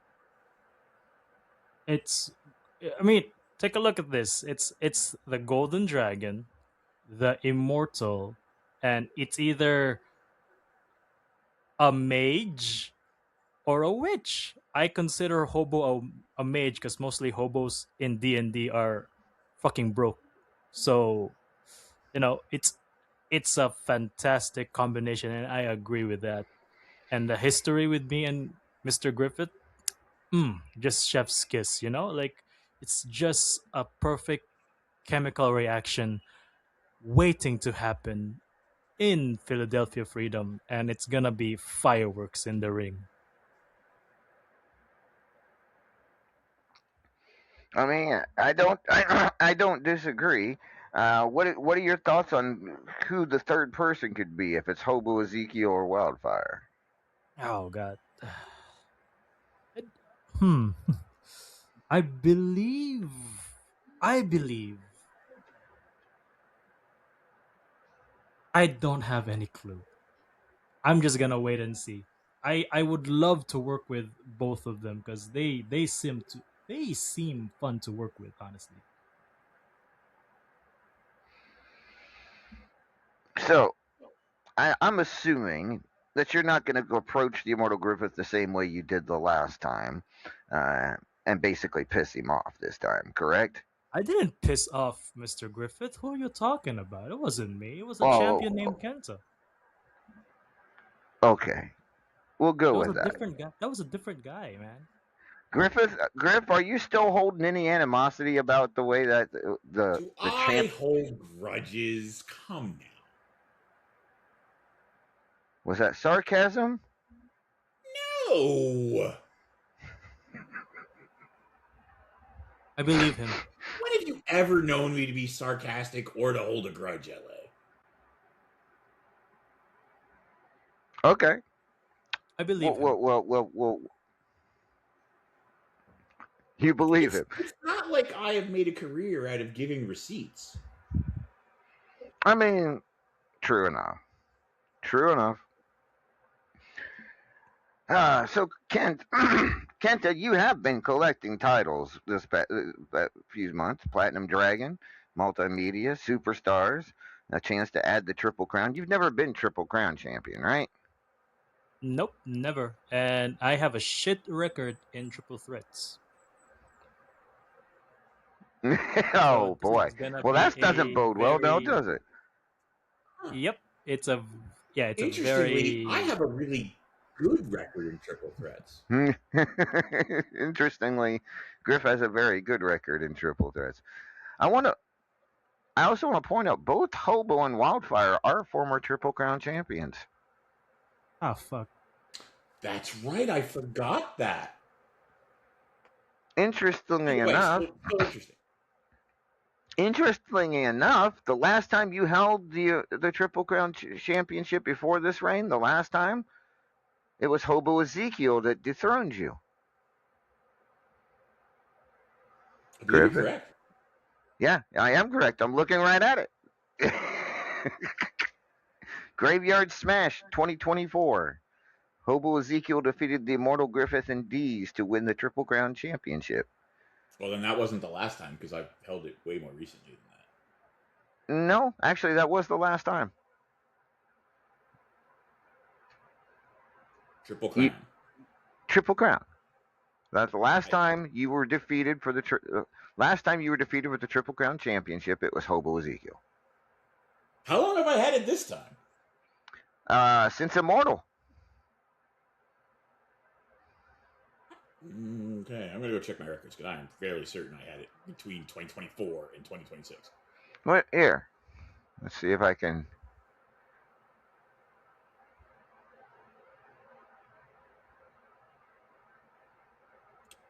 No. What was the belt I had before I had this? Oh no, I had the last belt I had was multimedia. That's right. Look, they blend together at a certain point. Right. Anyways. So you don't let me know. No, it's not letting me. That long. Mm-hmm. I was going to show you the proof, but look, things blend together. There's a lot going on in here. There's a lot of things to remember. Yeah, there I is. also got to remember, like, when was the last time I owned a sloop? When was the last? Where did I bury that particular treasure that year in 1724? Like, there's a lot to remember.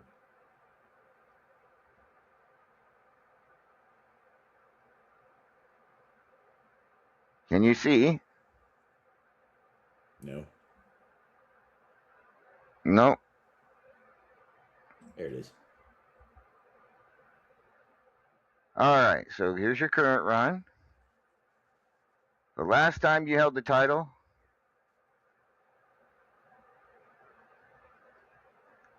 and then the person that beat you for it was right there.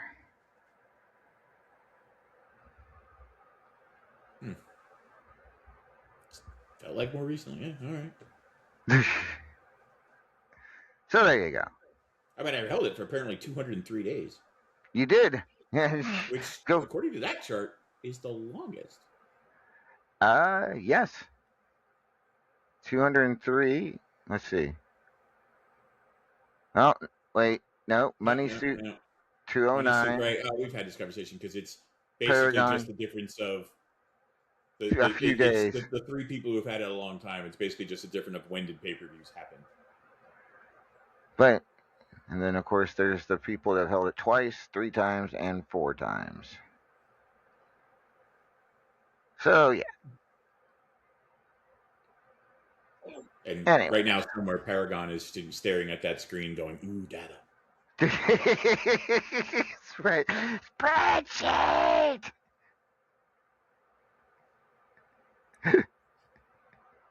Oh shoot! All right. At any rate, that all goes down in just a few weeks. Kenta, any final thoughts? Anything you'd like to discuss?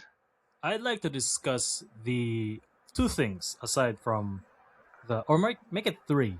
I'm kind of disappointed that Blake Bradley did not choose anybody for the men's championship because I want that belt, and He's being like what? He's just want chaos at this scene or whatever. What does he want me to do? Like I want to go out there in this scene and say, "Hey, you bald-headed freak, give me a title match for the men's championship. I want it. You have it. Let's get it on." What he does? Does he want me to do it like that? Because I'm very disappointed he didn't That is keep often how what telling you have me. to do. Well, I'm Did being you nice. read Blake Bradley's? Did you read Blake Bradley's RAWF for Dummy scene? Yes, maybe. I don't know. That's what I all that I all you don't know. he yes, I forgot. There's a lot of readings, Mister LA. And secondly, I'm just saying he motherfucking wants somebody Lars. in there to prove it. Oh, sorry, go on. Go ahead, Lars. Yeah, You were Lars saying. fucking attacked me after winning the contendership match and basically said that he is the AD's nightmare. No, he isn't. He's a fucking rookie that needs to stay down and fucking earn his shots. I'm going to hurt him. And note this down, LA. There's going to be a match at Philadelphia Freedom between me and Lars Hellstrom. And I'm gonna hurt this motherfucker for hurting me, and I couldn't even enjoy my contendership match win that night. So jot it down. Me and Lars, Philadelphia Freedom. Did I say that right? Philadelphia Freedom? But yeah, You and I'm gonna fucking hurt you I'm and gonna fucking Lars. hurt that rookie. Yes, sir. Well, you That gotta make rookie. sure he agrees to that match. Well, he attacked me. But Of course there's gonna be a match in Philadelphia Freedom. Where else? all right. I'm gonna hurt him. So you And versus Lars Hellstrom is what you're asking for. yes, ma'am. Yes, sir. Sorry. Sorry. Yes, sir.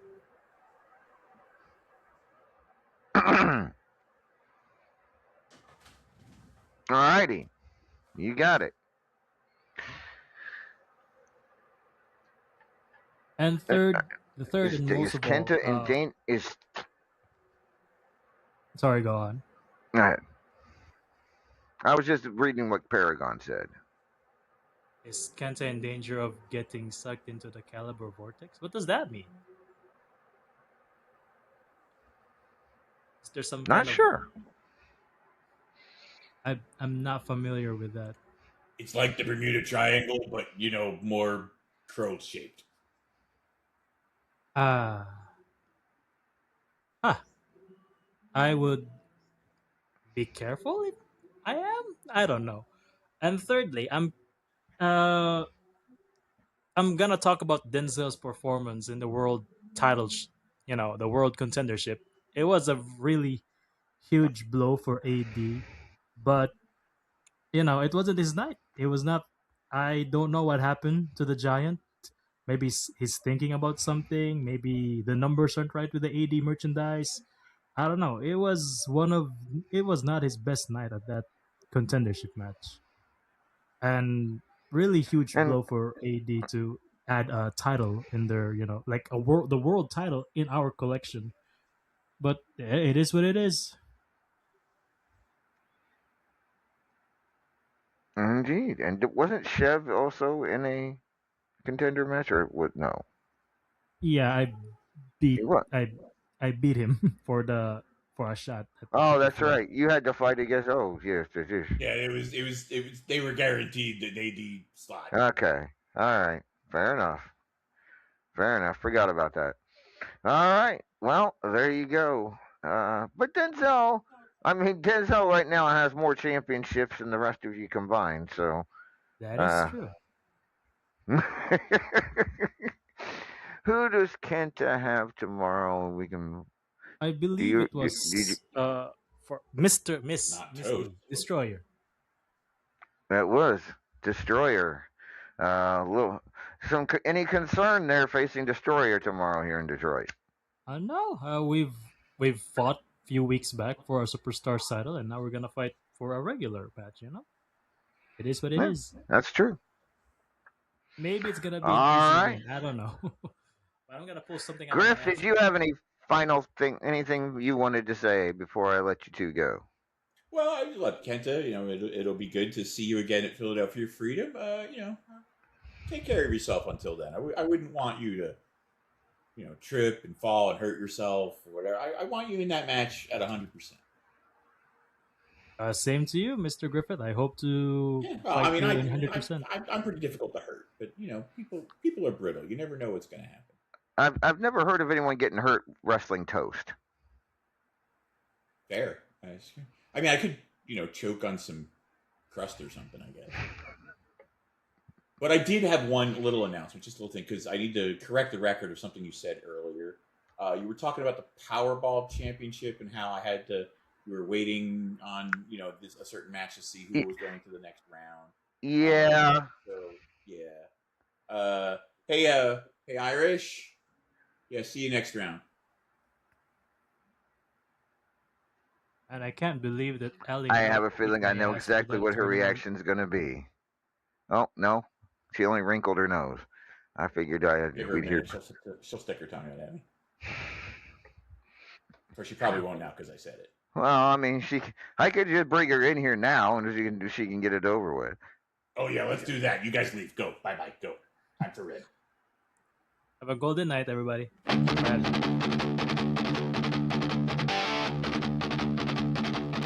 Roślina biot bránečná häsnes Ta do färden nån röjmöge som bäpet Ta do bröjre tjejer Sajlage sig trill här Muris ni havle fion spajnjak här Moroj sinde Ha gragam med målor Gøy til Eveline nice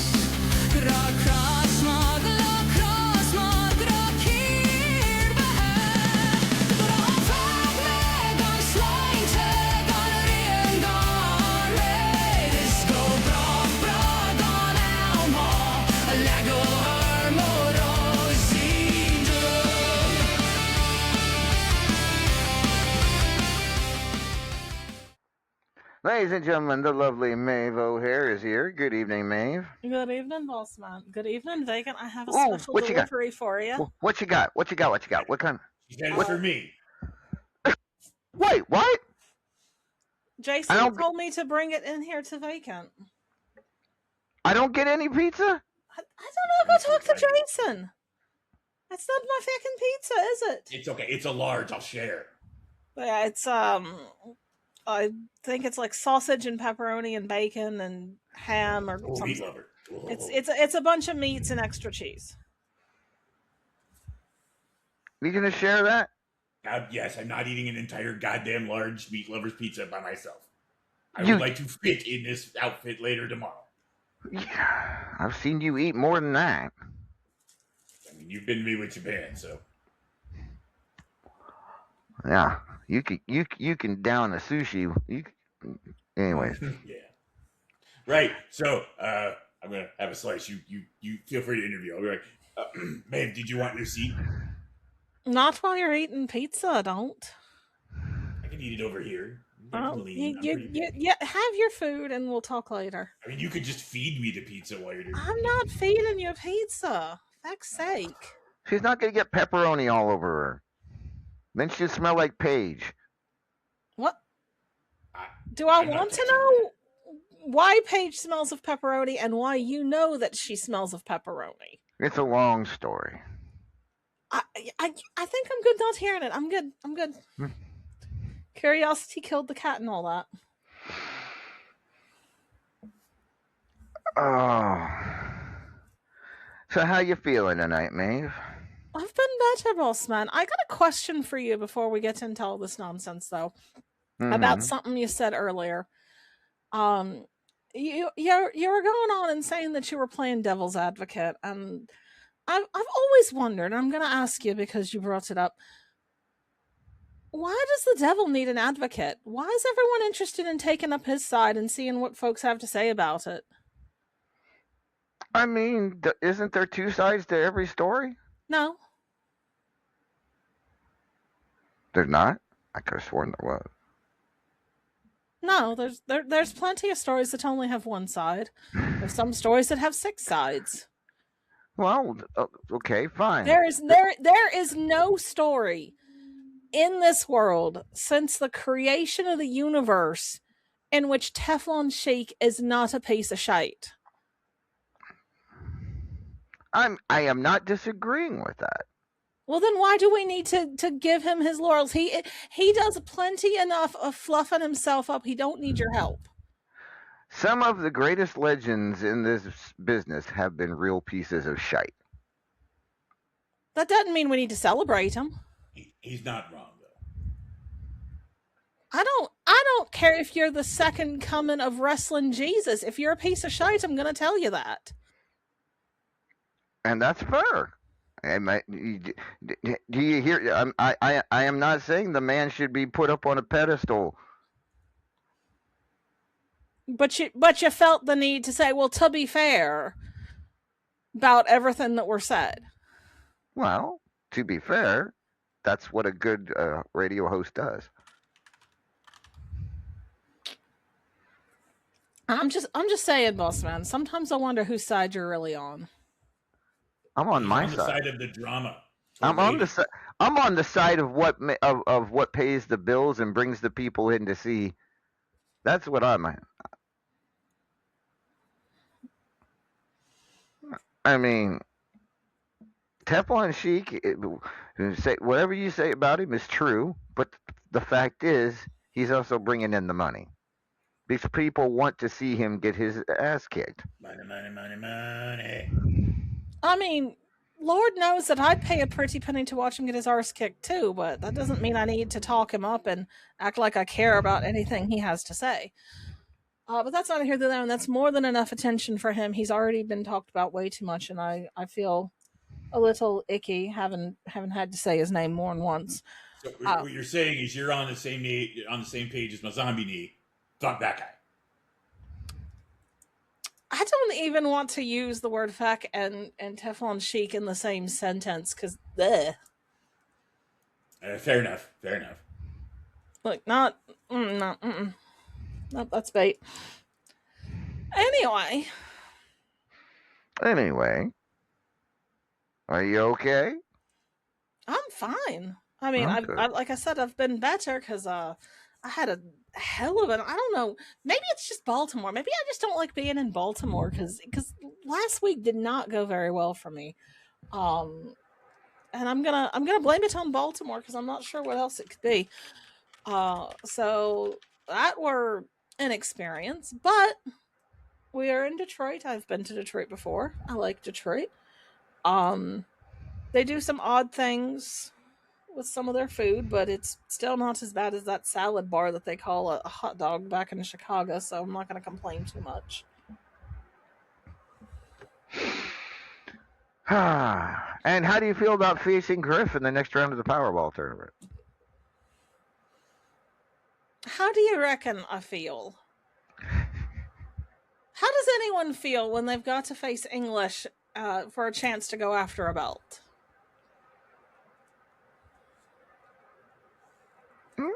Well, most of them don't know him as well as you do, though. That just makes it worse. Because I know exactly what he's capable of. And he gets mean when there's gold on the line. I mean, true enough. I suppose we could. Anything I can think of to say is the same thing as I said the last time you had to face him in a major match. And all of you have a sick fascination with watching me face him, and it's unhealthy, and you need help. I'm just gonna put that out there. I will, however, just point out for the record that one of us is a lot more in need of the extra payday that comes along with being a Powerball champion than t'other. So just, keep that at the back of your mind, English. See, now there's a way. Anyways. Well, with that being said, who did we say you had tomorrow? Who did Randy say? You remember? Oh, if you hadn't asked me, I could have told you. For heck's sake, I got so many other things going Alley on. Knight. Allie, that's right. I'm facing Allie last tomorrow. And I have a feeling she's a little dialed in right now. I did get a message. She's been on a tear since she came back, which I'm glad to see her back. I missed having her around. Allie's a very sweet lass. That is who Griffith did just beat, though, for that match to face. Yeah, but he's mean. We just went over this.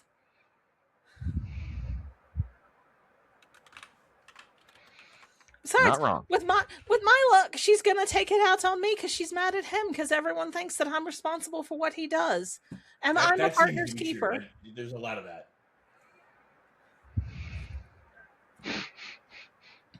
You would not believe the load of stuff that I'm held responsible for that all sorts of other folks that aren't me do. It's purely disgusting.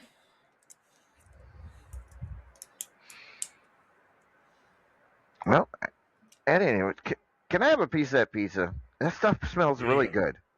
What's a Coney pizza? Pretty good. By the way, what's a Coney pizza? He was out there bragging that Coney I was pizza. asking the same thing, actually. It's a pizza that's got Coney toppings on it. What is that? A Coney top? What the fuck is a Coney topping? So it's got slices of hot dog, and Coney sauce, so like a chili sauce, and chopped onions, and shredded cheddar, and a mustard drizzle. So it's a chili dog pizza. It's a Coney pizza. That's what I just said. That sounds horrible. I mean, if you don't like Conies on pizza, then yeah, it would be pretty awful. I mean, I do like a good Coney dog, but on a pizza? I want to try I've it. seen stranger things on pizza. I want to try it. Sizemo, I'm coming out there. I want a slice of that. Hold on a second. You know, Swedish folks put bananas on pizza. The Swedish are the devil. I don't think that Threshing Machine would agree with you there. As soon as you talk about bananas on pizza, he probably will. I think he'd let his Swedish bikini models eat pizza with bananas on it if they wanted.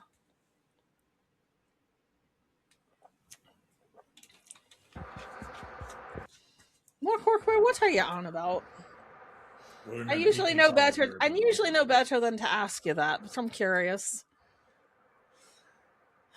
So, how are you keeping vacant?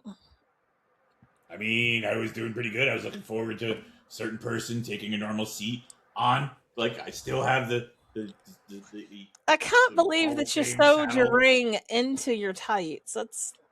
I did. Come on, tell me that's not great. It's a little much, ain't it? You wrestle with that man over there, and you're saying this is a little much. And I tell him regularly that he's a little much as well. All right, that's fair. I guess you do. Ain't that so English? But while Bossman's out there helping himself to Coney pizza, I figure the next thing that Bossman's going to talk about once he comes in and clears out that mouthful of nonsense is what I've got going on for Philly Freedom. Obviously, it is not going to have anything to do with Superstar's title, but I am in position, assuming that some folks don't decide to be awful feckin' mean, that I could be going after a Powerball. I'm currently active in the Ultimate Gauntlet match. We'll see how that goes. I'm still in the Biatch tournament. Oh, there you are, Bossman. Welcome back.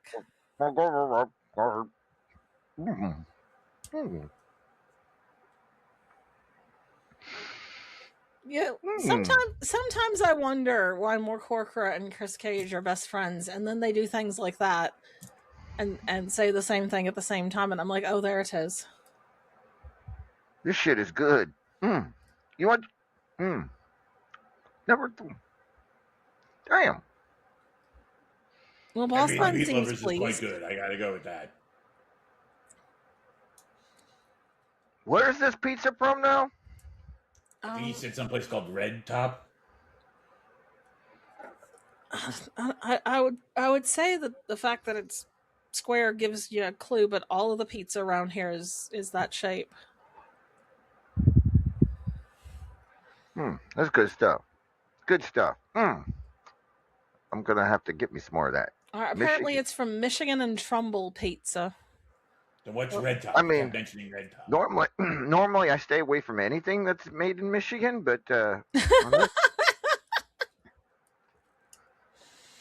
They have a lot of good cherry flavored things up here too. I've noticed. I don't think I want cherries on a pizza either. I didn't say cherries on a pizza. That would be a little much even for me. so yeah, you're still in a couple of tournaments for an opportunity. Yeah, I'm still in Powerball for now. Still in Biatch. I'm still in Biatch. I'm facing Wildy right now for the Ultimate Gauntlet. We'll see how that goes. So yeah, there's still lots of opportunities there. There's still a few. What's your thoughts on Sassy Applebee's winning 3 of the last 4 Xanther tournaments? I don't want to say I'm shocked because that makes it sound like I didn't think she were capable of it, and that ain't the case. I'm pleased for her. I think it's amazing. I love that the first person who managed to win it 3 times in a row, or not in a row because someone else interfered one there, but the first person to win it 3 times is a woman. I love that for her. I think given the other folks who've won it, I think there is a chance someone else could match that 3. Like Denzel comes to mind. If he keeps up the performance that he's been under. But I also think that there's just as much chance that she goes on and wins it again next year and becomes the first person to do double back-to-backs. Wouldn't that be something? I mean, I feel like at a certain point you're gonna have to like put a little asterisk next to Xanther and call it like the Xanther and Sassy tournament. Well, since it's a memorial tournament, we don't want to do that. I mean, no, I don't. God forbid something happened to Sassy, because that's not what I'm saying. Yeah. Sassy Applebee's presents the Xanther the Platinum Dragon Memorial Tournament. I'm in a match with her right now, and it's for the You are. I actually was going to bring that up a little later. WHQ weighted elimination, and she is literally kicking my ass as she's wont to do. But for people who don't know, the only way to get into that tournament is to have won one of the WHQ tournaments, which means LA did. I did. I won a tournament.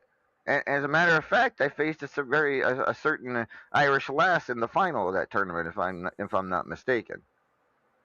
Is that the one I? No, wasn't it you? Okay. I don't think it were me for that one. I think that was someone else. Okay.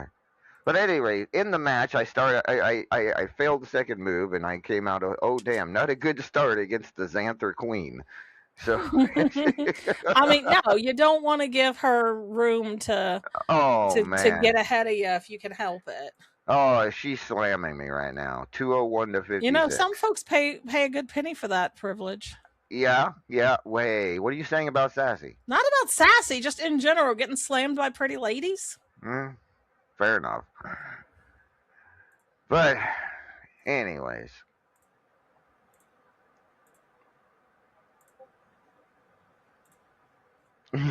Dabs. Yeah, we're not gonna do that. I personally, she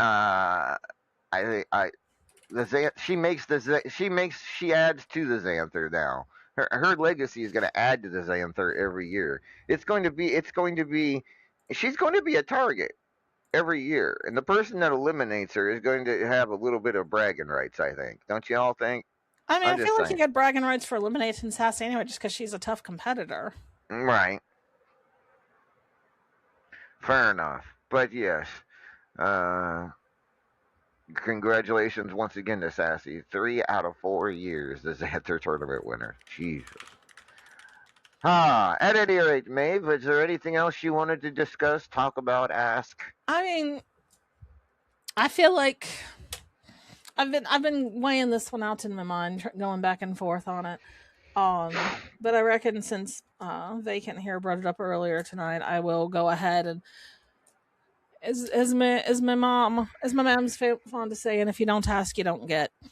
So I will point out what Vacan pointed out there, which is that the only reason Brewer had that multimedia title is because he were given a second chance after he lost his first attempt at getting it. So why not? Since apparently that's what we do around here is go around and ask for matches for titles, just cause. Why not? Why not do Michael Brewer versus Maeve O'Hare round 2 for the multimedia title? So consider this an official challenge to Michael Brewer. All right. Official challenge to Michael Brewer. You can message him or let him know, or make a scene, whichever you prefer. I'm not doing the triple threat, Steve. If you want to get in the ring with two fellas, that's up to you. That's between you and whatever it is you got going on.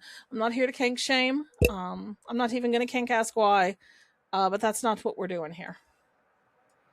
Yeah, and we're not giving out title matches, but Chris, I mean, the champion has to accept the challenge, but she is allowed to, as a member of the top 25, challenge for challenge a champion. So, I wouldn't hold my breath on that one, Chris lad. I'm not. It's gonna be a cold day in hell before Teflon Sheik accepts a match for a title that he don't have to give someone, unless of course it's one of the other two heads of that mangy cur he calls a Cerberus. All right. So if the challenge is official, just let Brewer know, or in some way, shape, or form, and see what his response is. If he responds in the positive, then that match will happen next week. Sound good? A plan. All right. Sounds good. Thank you, Maeve. And, good evening, Bossman. Good evening, Vega. Thanks for Enjoy the your pizza. Quit eating with your mouth full. Jesus, so unprofessional. My bad.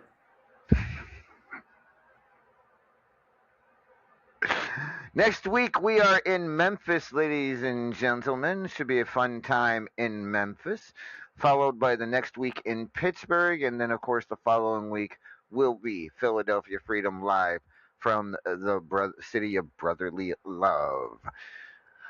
All right. Any final thoughts, El Vacant, that you can make between bites there? One, it's pretty good pizza. I'll give him that. Two, we got some interesting matches already lined up. I can't wait to see how the other matches turn out. And three, buy more tacos. All right. Speaking of which, a couple of other things. Rick Nelson having some issues with certain people. It was his particular STB. He is challenging to a match, but will not happen until after Philadelphia Freedom. I have ordered a no contact clause while STB is still competing in the national contendership match. So, and that could get interesting too. It could be Denzel versus STB. STB, of course, we know the national, longest reigning national champion in history. What are your thoughts on that potential matchup, or do you think DW can beat STB and go on to face Denzel? I suspect it's going to be STB and Denzel, and I suspect Denzel will sit on STB. All right. We shall see. We shall see indeed. All these questions will be answered hopefully in the coming weeks. And we will see you all in just a couple. We'll see you all next week right here on RAWF After Hours on the RAWF Radio Network. See you all tomorrow here in Detroit. Good night, everybody. Hasta la bye-bye.